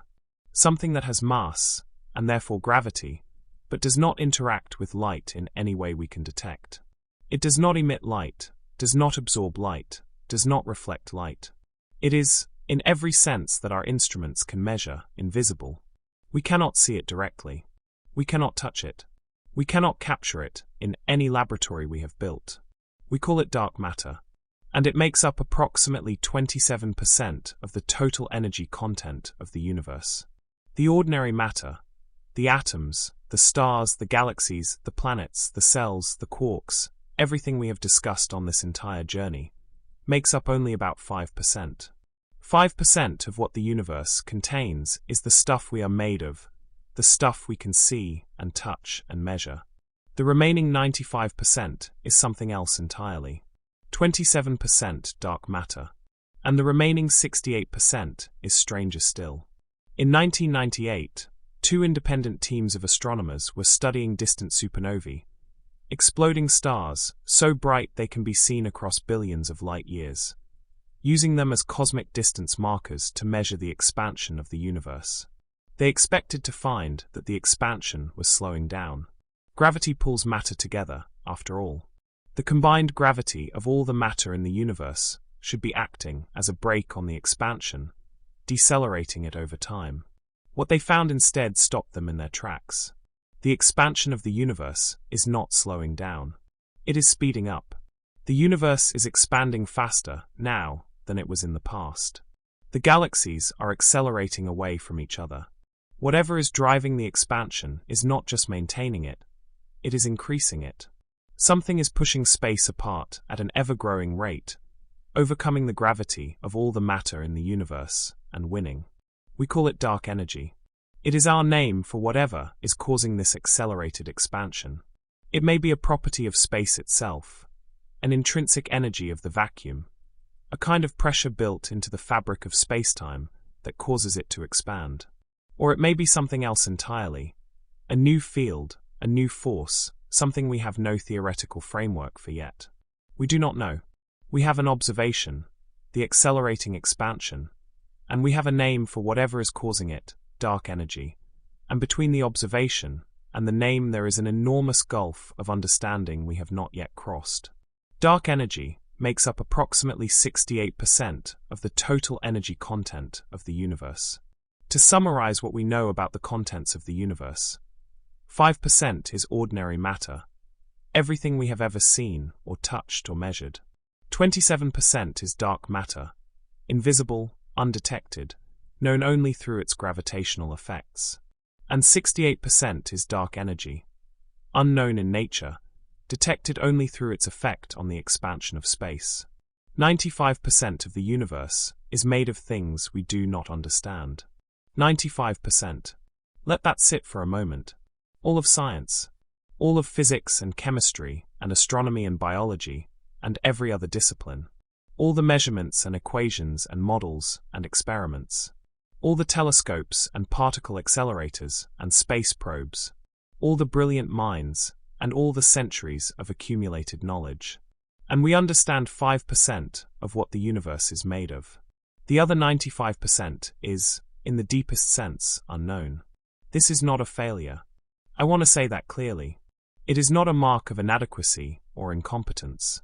The discovery that dark matter and dark energy exist, the discovery that the universe contains 95% more than we could see, is itself one of the greatest achievements in the history of science. We found the unknown. We measured its effects. We quantified its contribution. We proved it is there, even without being able to see it. That is extraordinary. The universe was not obliged to leave us clues. The fact that we found them at all is remarkable. But the clues point to a universe far stranger, far richer, far less understood than the one we thought we were living in even a few decades ago. And that strangeness is worth sitting with tonight. And then there is the question of size. The observable universe, that sphere of 93 billion light-years we explored in our last segment, is what we can see, what we can detect, what light has had time to show us in 13.8 billion years. But the observable universe is almost certainly not all that exists. Beyond our observational horizon, beyond the sphere of light that has reached us, the universe, by almost all current thinking, continues. Probably for an enormous distance. Possibly forever. The total size of the universe, the full extent of space beyond what we can observe, is simply not known. Cannot be known, with any instrument we currently possess, because by definition we cannot observe what is beyond our observable horizon. What we can say is this: the observable universe is not the universe. It is a window, a bubble of nobility, centered on our location in space. Outside that bubble, more space almost certainly exists, perhaps vastly, unimaginably more. Some theories of cosmic inflation, the extraordinary period of rapid expansion in the first fraction of a second after the beginning, suggest that the full universe could be mind-bendingly larger than the observable portion. Inflation would have stretched tiny quantum regions of space into vast cosmic volumes, and if inflation occurred in different regions at different rates and at different times, the full universe could contain an almost unlimited number of regions like ours, separated by distances so vast that no light, no signal, no information of any kind could ever pass between them. The universe, in this picture, is not 93 billion light-years across. It is not any number of light-years across that human language can usefully describe. It is simply larger than we can know. Larger than any observation, any measurement, any theory anchored in what we can see. No one knows the total size of the universe. No measurement can reach it. No telescope can see it. The most profound and simple question we can ask, how big is everything, remains in its fullest form unanswered. And underneath all the numbers and all the measurements and all the structures we have explored tonight, there is a deeper mystery still. One that science, in its current form, does not have the tools to address. Why is there anything at all? Why is there a universe rather than nothing? Why does space exist? Why does time exist? Why do the laws of physics have the values they have? Why is gravity the strength it is? Why does light travel at the speed it does? Why are atoms the size they are? If any of these constants were slightly different, atoms would not form, stars would not ignite, planets would not coalesce, life would not arise. The universe, as we find it, appears to be calibrated, to an almost unnerving precision, to allow the existence of complexity, of structure, of us. Is this coincidence? Is it inevitability? The only kind of universe that could produce observers is one that observers can exist in. Is it the result of some vast ensemble of other universes, most of them dark and structureless, ours simply one of the rare configurations that permits awareness? Or is there something deeper, some principle we do not yet understand, that selects for a universe like this one? We do not know. We genuinely, completely, humbly do not know. And I want to offer you that not knowing as a gift tonight, rather than a frustration. Because the not knowing means the journey is not over. It means the universe still has surprises in reserve. It means that the next generation of telescopes, the next generation of particle physics experiments, the next generation of theorists lying awake at night with equations running through their heads, may find things that overturn everything we thought we understood. It has happened before. Repeatedly. The universe has surprised us at every scale, in every direction. At every moment we have looked carefully enough. There is no reason to believe it has run out of surprises. We have reached the end of what we can see, but not the end of what there is. The universe contains matter, 5% of it that we understand. Dark matter, 27% that we know is there but cannot see. Dark energy, 68% that is accelerating the expansion of space in ways we cannot yet explain. Space itself, expanding, carrying distant galaxies beyond our horizon at speeds that exceed the speed of light. Not violating relativity, because it is space that moves, not matter through space. Time, arrowing forward, carrying the universe from its hot and brilliant beginning toward a future that is, depending on the behavior of dark energy, either a slow cooling into darkness or something stranger still. And beyond the observable portion, beyond the 93 billion light-year sphere that contains 2 trillion galaxies and all the light that has reached us in 13.8 billion years, an unknown, an expanse of space and time and whatever else exists beyond our horizon, unreachable by any signal, unmeasurable by any instrument, real in every sense of the word, but permanently, structurally, irreducibly hidden from view. The universe is larger than we can know, more mysterious than we can fully describe, more ancient than we can truly feel. And it is here, right now, all around you. Not somewhere you have to travel to, not something you have to imagine, very hard to reach. It is here. The dark energy is here, in the space of the room around you. The dark matter is here, passing through you this moment without interacting, an invisible presence flowing through the planet, and through the air, and through your body, as though none of it were there. The cosmic microwave background, the afterglow of the beginning, is here, the faintest possible warmth, arriving from every direction at once, a message from a time before the first star ever burned. Beyond our observational horizon, beyond the sphere of light that has reached us, the universe, by almost all current thinking, continues. Probably for an enormous distance. Possibly forever. The total size of the universe, the full extent of space beyond what we can observe, is simply not known. Cannot be known, with any instrument we currently possess, because by definition we cannot observe what is beyond our observable horizon. What we can say is this: the observable universe is not the universe. It is a window, a bubble of nobility, centered on our location in space. Outside that bubble, more space almost certainly exists, perhaps vastly, unimaginably more. Some theories of cosmic inflation, the extraordinary period of rapid expansion in the first fraction of a second after the beginning, suggest that the full universe could be mind-bendingly larger than the observable portion. Inflation would have stretched tiny quantum regions of space into vast cosmic volumes, and if inflation occurred in different regions at different rates and at different times, the full universe could contain an almost unlimited number of regions like ours, separated by distances so vast that no light, no signal, no information of any kind could ever pass between them. The universe, in this picture, is not 93 billion light-years across. It is not any number of light-years across that human language can usefully describe. It is simply larger than we can know. Larger than any observation, any measurement, any theory anchored in what we can see. No one knows the total size of the universe. No measurement can reach it. No telescope can see it. The most profound and simple question we can ask, how big is everything, remains in its fullest form unanswered. And underneath all the numbers and all the measurements and all the structures we have explored tonight, there is a deeper mystery still. One that science, in its current form, does not have the tools to address. Why is there anything at all? Why is there a universe, rather than nothing? Why does space exist? Why does time exist? Why do the laws of physics have the values they have? Why is gravity the strength it is? Why does light travel at the speed it does? Why are atoms the size they are? If any of these constants were slightly different, atoms would not form, stars would not ignite, planets would not coalesce, life would not arise.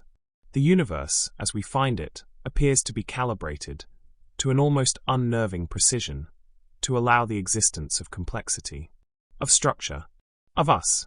Is this coincidence? Is it inevitability? The only kind of universe that could produce observers is one that observers can exist in. Is it the result of some vast ensemble of other universes, most of them dark and structureless, ours simply one of the rare configurations that permits awareness? Or is there something deeper, some principle we do not yet understand, that selects for a universe like this one? We do not know. We genuinely, completely, humbly do not know. And I want to offer you that not knowing as a gift tonight, rather than a frustration. Because the not knowing means the journey is not over. It means the universe still has surprises in reserve. It means that the next generation of telescopes, the next generation of particle physics experiments, the next generation of theorists lying awake at night with equations running through their heads, may find things that overturn everything we thought we understood. It has happened before. Repeatedly. The universe has surprised us at every scale, in every direction. At every moment we have looked carefully enough. There is no reason to believe it has run out of surprises. We have reached the end of what we can see. but not the end of what there is. The universe contains matter, 5% of it that we understand. Dark matter, 27% that we know is there but cannot see. Dark energy, 68%, that is accelerating the expansion of space in ways we cannot yet explain. Space itself, expanding, carrying distant galaxies beyond our horizon at speeds that exceed the speed of light. Not violating relativity, because it is space that moves, not matter through space. Time, arrowing forward, carrying the universe from its hot and brilliant beginning toward a future that is, depending on the behavior of dark energy, either a slow cooling into darkness or something stranger still. And beyond the observable portion, beyond the 93 billion light-year sphere that contains 2 trillion galaxies and all the light that has reached us in 13.8 billion years, an unknown. An expanse of space and time and whatever else exists beyond our horizon, unreachable by any signal, unmeasurable by any instrument, real in every sense of the word, but permanently, structurally, irreducibly hidden from view. The universe is larger than we can know, more mysterious than we can fully describe, more ancient than we can truly feel. And it is here, right now, all around you. Not somewhere you have to travel to, not something you have to imagine, very hard to reach. It is here. The dark energy is here, in the space of the room around you. The dark matter is here, passing through you this moment without interacting, an invisible presence flowing through the planet, and through the air, and through your body, as though none of it were there. The cosmic microwave background, the afterglow of the beginning, is here, the faintest possible warmth, arriving from every direction at once, a message from a time before the first star ever burned. This is where our journey has brought us. From quarks to the observable universe. From the smallest measurable thing to the largest observable structure. From the invisible world inside every atom to the cosmic web stretching across 93 billion light-years. From the living world of cells and bacteria and the teeming invisible biology of your own body, to the human scale where stories happen and meaning is possible, to the solar system, to the Milky Way, to the local group, to Laniakea, to the observable universe, and now to the very edge of what can be known. We have found that the universe is almost entirely empty, and yet structured with extraordinary precision. That it is almost entirely made of things we cannot see. That it is older and larger than any number our intuitions were built to handle. That it began, somehow, from something or nothing, and has been expanding ever since, cooling and complexifying and growing stranger and more beautiful with every billion years. And we have found that we are here, inside it, conscious of it, asking questions about it that it cannot answer for itself. The universe does not wonder what it is. It does not ask how large it goes. It does not feel awe at its own scale, or humility at its own mysteries, or the quiet particular pleasure of lying in the dark and letting the numbers wash over it like a slow tide. Only something like you can do that. Only something small enough to be held by a planet, large enough to hold the observable universe in its mind, brief enough to make the moment matter, and aware enough to know that it's here. Somewhere between the quark and the void. Right where you are. Good night. We have been traveling for a long time now. Together, in the quiet, we have crossed distances that no human being will ever physically cross. We have visited scales that no eye will ever directly see. We have moved from the smallest structures we can measure to the largest patterns we can observe, and at every stopping point along the way, we have found something that surprised us. Something that refused to be ordinary. Something that opened up further the moment we looked at it carefully. And now we are coming back. Not to where we started. You cannot make a journey like this and return unchanged to the place you left. But back toward something familiar. Back toward the scale of the human. Back toward the world of bodies and rooms and breathing, and the particular, precious smallness of an ordinary life. I want to bring everything back to you tonight. Not to the numbers, not to the units, not to the distances and diameters and light travel times, but to you. To the person lying here in the dark, who has traveled across the full scale of the universe without moving an inch. Because this journey was always about you. Even when it was about quarks and galaxy clusters and the cosmic microwave background and dark energy. It was always, underneath all of that, about the thing that was doing the traveling. The awareness inside the scale. The small, brief, awake thing sitting at the midpoint between the quantum world and the cosmic one, trying to hold both ends of the rope at once. Let's sit with that for a while. Let's look at what we've found, from the very beginning all the way to here, and let it settle into something you can carry with you. We began with a simple observation, and I want to return to it now, because it turns out to be even more true than it seemed at the start. Your perspective is limited. Not just in the way that any individual human perspective is limited by experience or culture or the accidents of where and when you were born. Limited in a deeper, more structural way. Limited by the size of your body, the sensitivity of your senses, the scale at which your brain learned to operate during the millions of years of evolution that built it. You were built for a particular range of sizes, a particular range of distances and speeds and timescales. You were built for the world of footsteps and cooking fires and the sound of wind in grass. And that world, for all its richness, occupies an extraordinarily thin slice of the full range of scales that exist. Below your natural range, too small to see, too fast to feel, the quantum world runs its strange and rule-breaking operations inside every atom of everything you have ever touched. The electrons in your fingertip are obeying quantum mechanics right now, their positions smeared across clouds of probability, their behavior governed by equations that have no analog in daily experience. The quarks inside the protons, inside the atoms, inside the cells, inside your body are bound together by the strongest force in nature, and you feel none of it. You have never felt any of it. It is happening constantly, and it is completely beneath your notice. Above your natural range. Too large to walk across, too slow to watch unfold. The universe is doing its own vast, unhurried work. Galaxies are colliding. The cosmic web is slowly evolving, its filaments drawing in more matter, its voids growing emptier. The universe is expanding, carrying distant galaxies beyond our horizon. Stars are being born in clouds of gas, living for millions or billions of years, and dying in explosions that briefly outshine entire galaxies. And all of this is happening right now, invisibly, in the sky above you, on timescales so long that the entire history of human civilization is a single frame in a film that has been running for 13.8 billion years. You sit between these two worlds, too large for one, too small for the other. And it turns out that this is the only place where something like awareness has ever been found. For most of human history, we believed otherwise. The Earth felt like the center. Everything moved around it. The sun rose and set. The moon traced its monthly arc.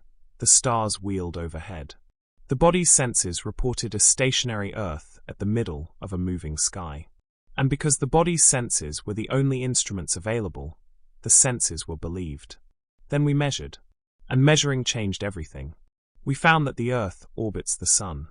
Then that the sun is one star among hundreds of billions in the Milky Way. Then that the Milky Way is one galaxy among 2 trillion in the observable universe. Then that the observable universe itself is likely a small portion of a much larger whole. At each step, the center moved. Or rather, the idea of a center dissolved, because the universe, as far as we can tell, does not have one. Every point in the universe is equally valid as a reference point. Every observer, wherever they are, would see the universe expanding around them, the cosmic web stretching in every direction, the microwave background arriving from all sides simultaneously. The universe has no center, and yet every point in it is, in a sense, central, including this one, including you. Look in any direction, up through the ceiling, out through the walls, down through the floor, in any direction at all into the night. In every direction, the universe reveals more structure. The cosmic web extends in every direction simultaneously. Filaments and voids and galaxy clusters and superclusters, stretching away in all directions. The same basic pattern repeating at every scale above the galaxy. The same extraordinary lattice visible no matter which way the telescope is pointed. The universe, at the largest scales, is roughly the same in every direction, a property cosmologists call isotropy, a kind of cosmic fairness, the universe offering the same view to every observer, in every direction, without preference or privilege. And in every direction, the further you look, the further back in time you see. Looking up is looking back. Looking out is looking back. Every photon of light that has ever entered a telescope began its journey at some moment in the past. A moment that gets earlier and earlier the further the source. The sky above you is a record of the universe's entire history. Not a frozen record, not a photograph, but a dynamic, multi-layered archive in which every distance corresponds to a different age. Every direction contains information from a different moment in the past 13.8 billion years. We are surrounded, at all times, by the history of the universe. It is arriving constantly, from every direction, written in light. The scale of the universe stretches from the subatomic to the nearly unimaginable. We have walked the full length of that scale tonight. And I want to trace it one last time, slowly, not with numbers, but with feeling. Not to impress you with the distances, but to remind you of the journey. We started with quarks. The smallest things we have been able to measure, bound inside protons and neutrons by the strongest force in nature, operating at scales so small that the atom they live inside is a continent by comparison. The quantum world, where particles don't have definite positions, where the act of observing changes what is observed, where the rules of daily experience simply do not apply. We moved up through atoms, through the vast, mostly empty interior of the atom, the marble nucleus, the kilometer of nothing, the distant electron cloud, through chemistry, through molecules, through the threshold where matter becomes life, through viruses and bacteria and cells, the invisible living world that runs constantly in and around and through us, the ancient, teeming, microscopic biosphere we will never directly see. We arrived at the human scale. The scale of meaning. 2 meters tall, half a meter step, the only scale where things notice each other, where stories happen, where love and loss and music and mathematics are possible. The scale that the universe spent 13.8 billion years preparing for, and which lasts, in any individual case, for the briefest possible moment. We left Earth. Felt the moon at 1.3 light seconds. The sun at 8 light minutes. 109 Earths across, fusion-powered, ancient, perfectly ordinary by stellar standards.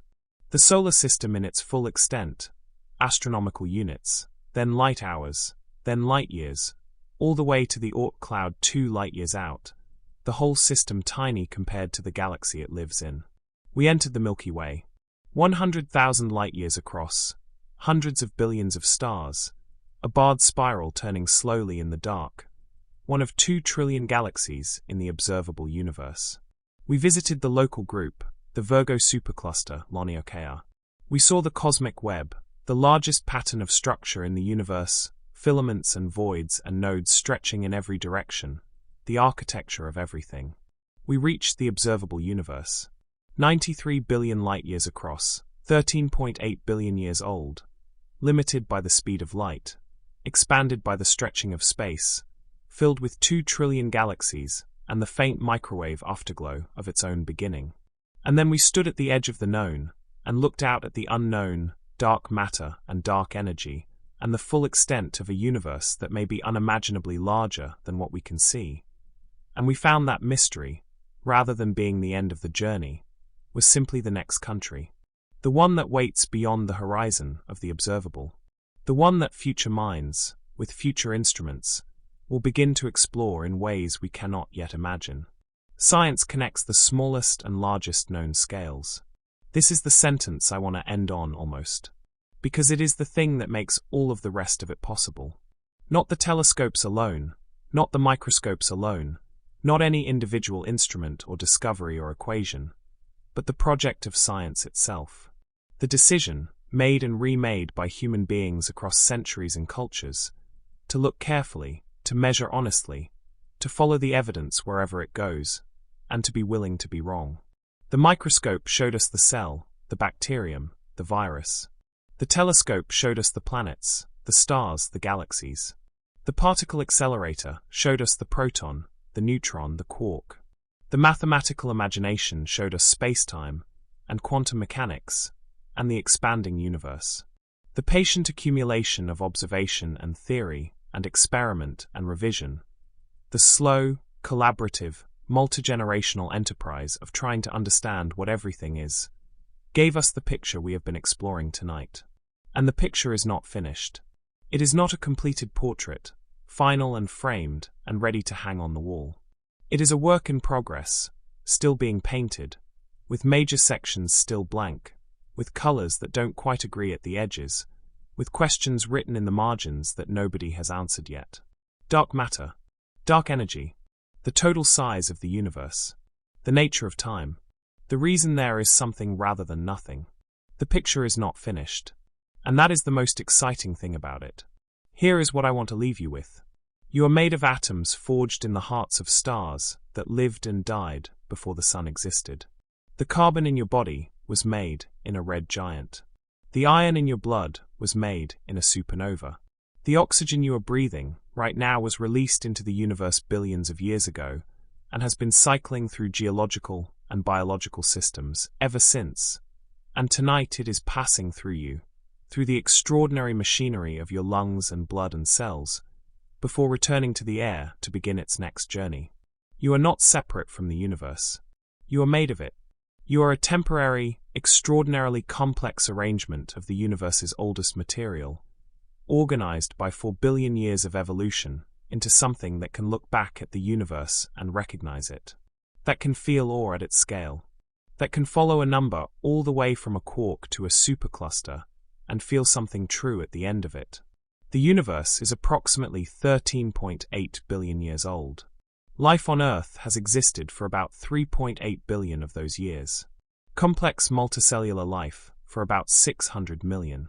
Something we would recognize as human for perhaps 300,000. And you, specifically, this arrangement of atoms, this particular pattern of thought and feeling and memory, for a much shorter time than any of those. You are new. You are brief.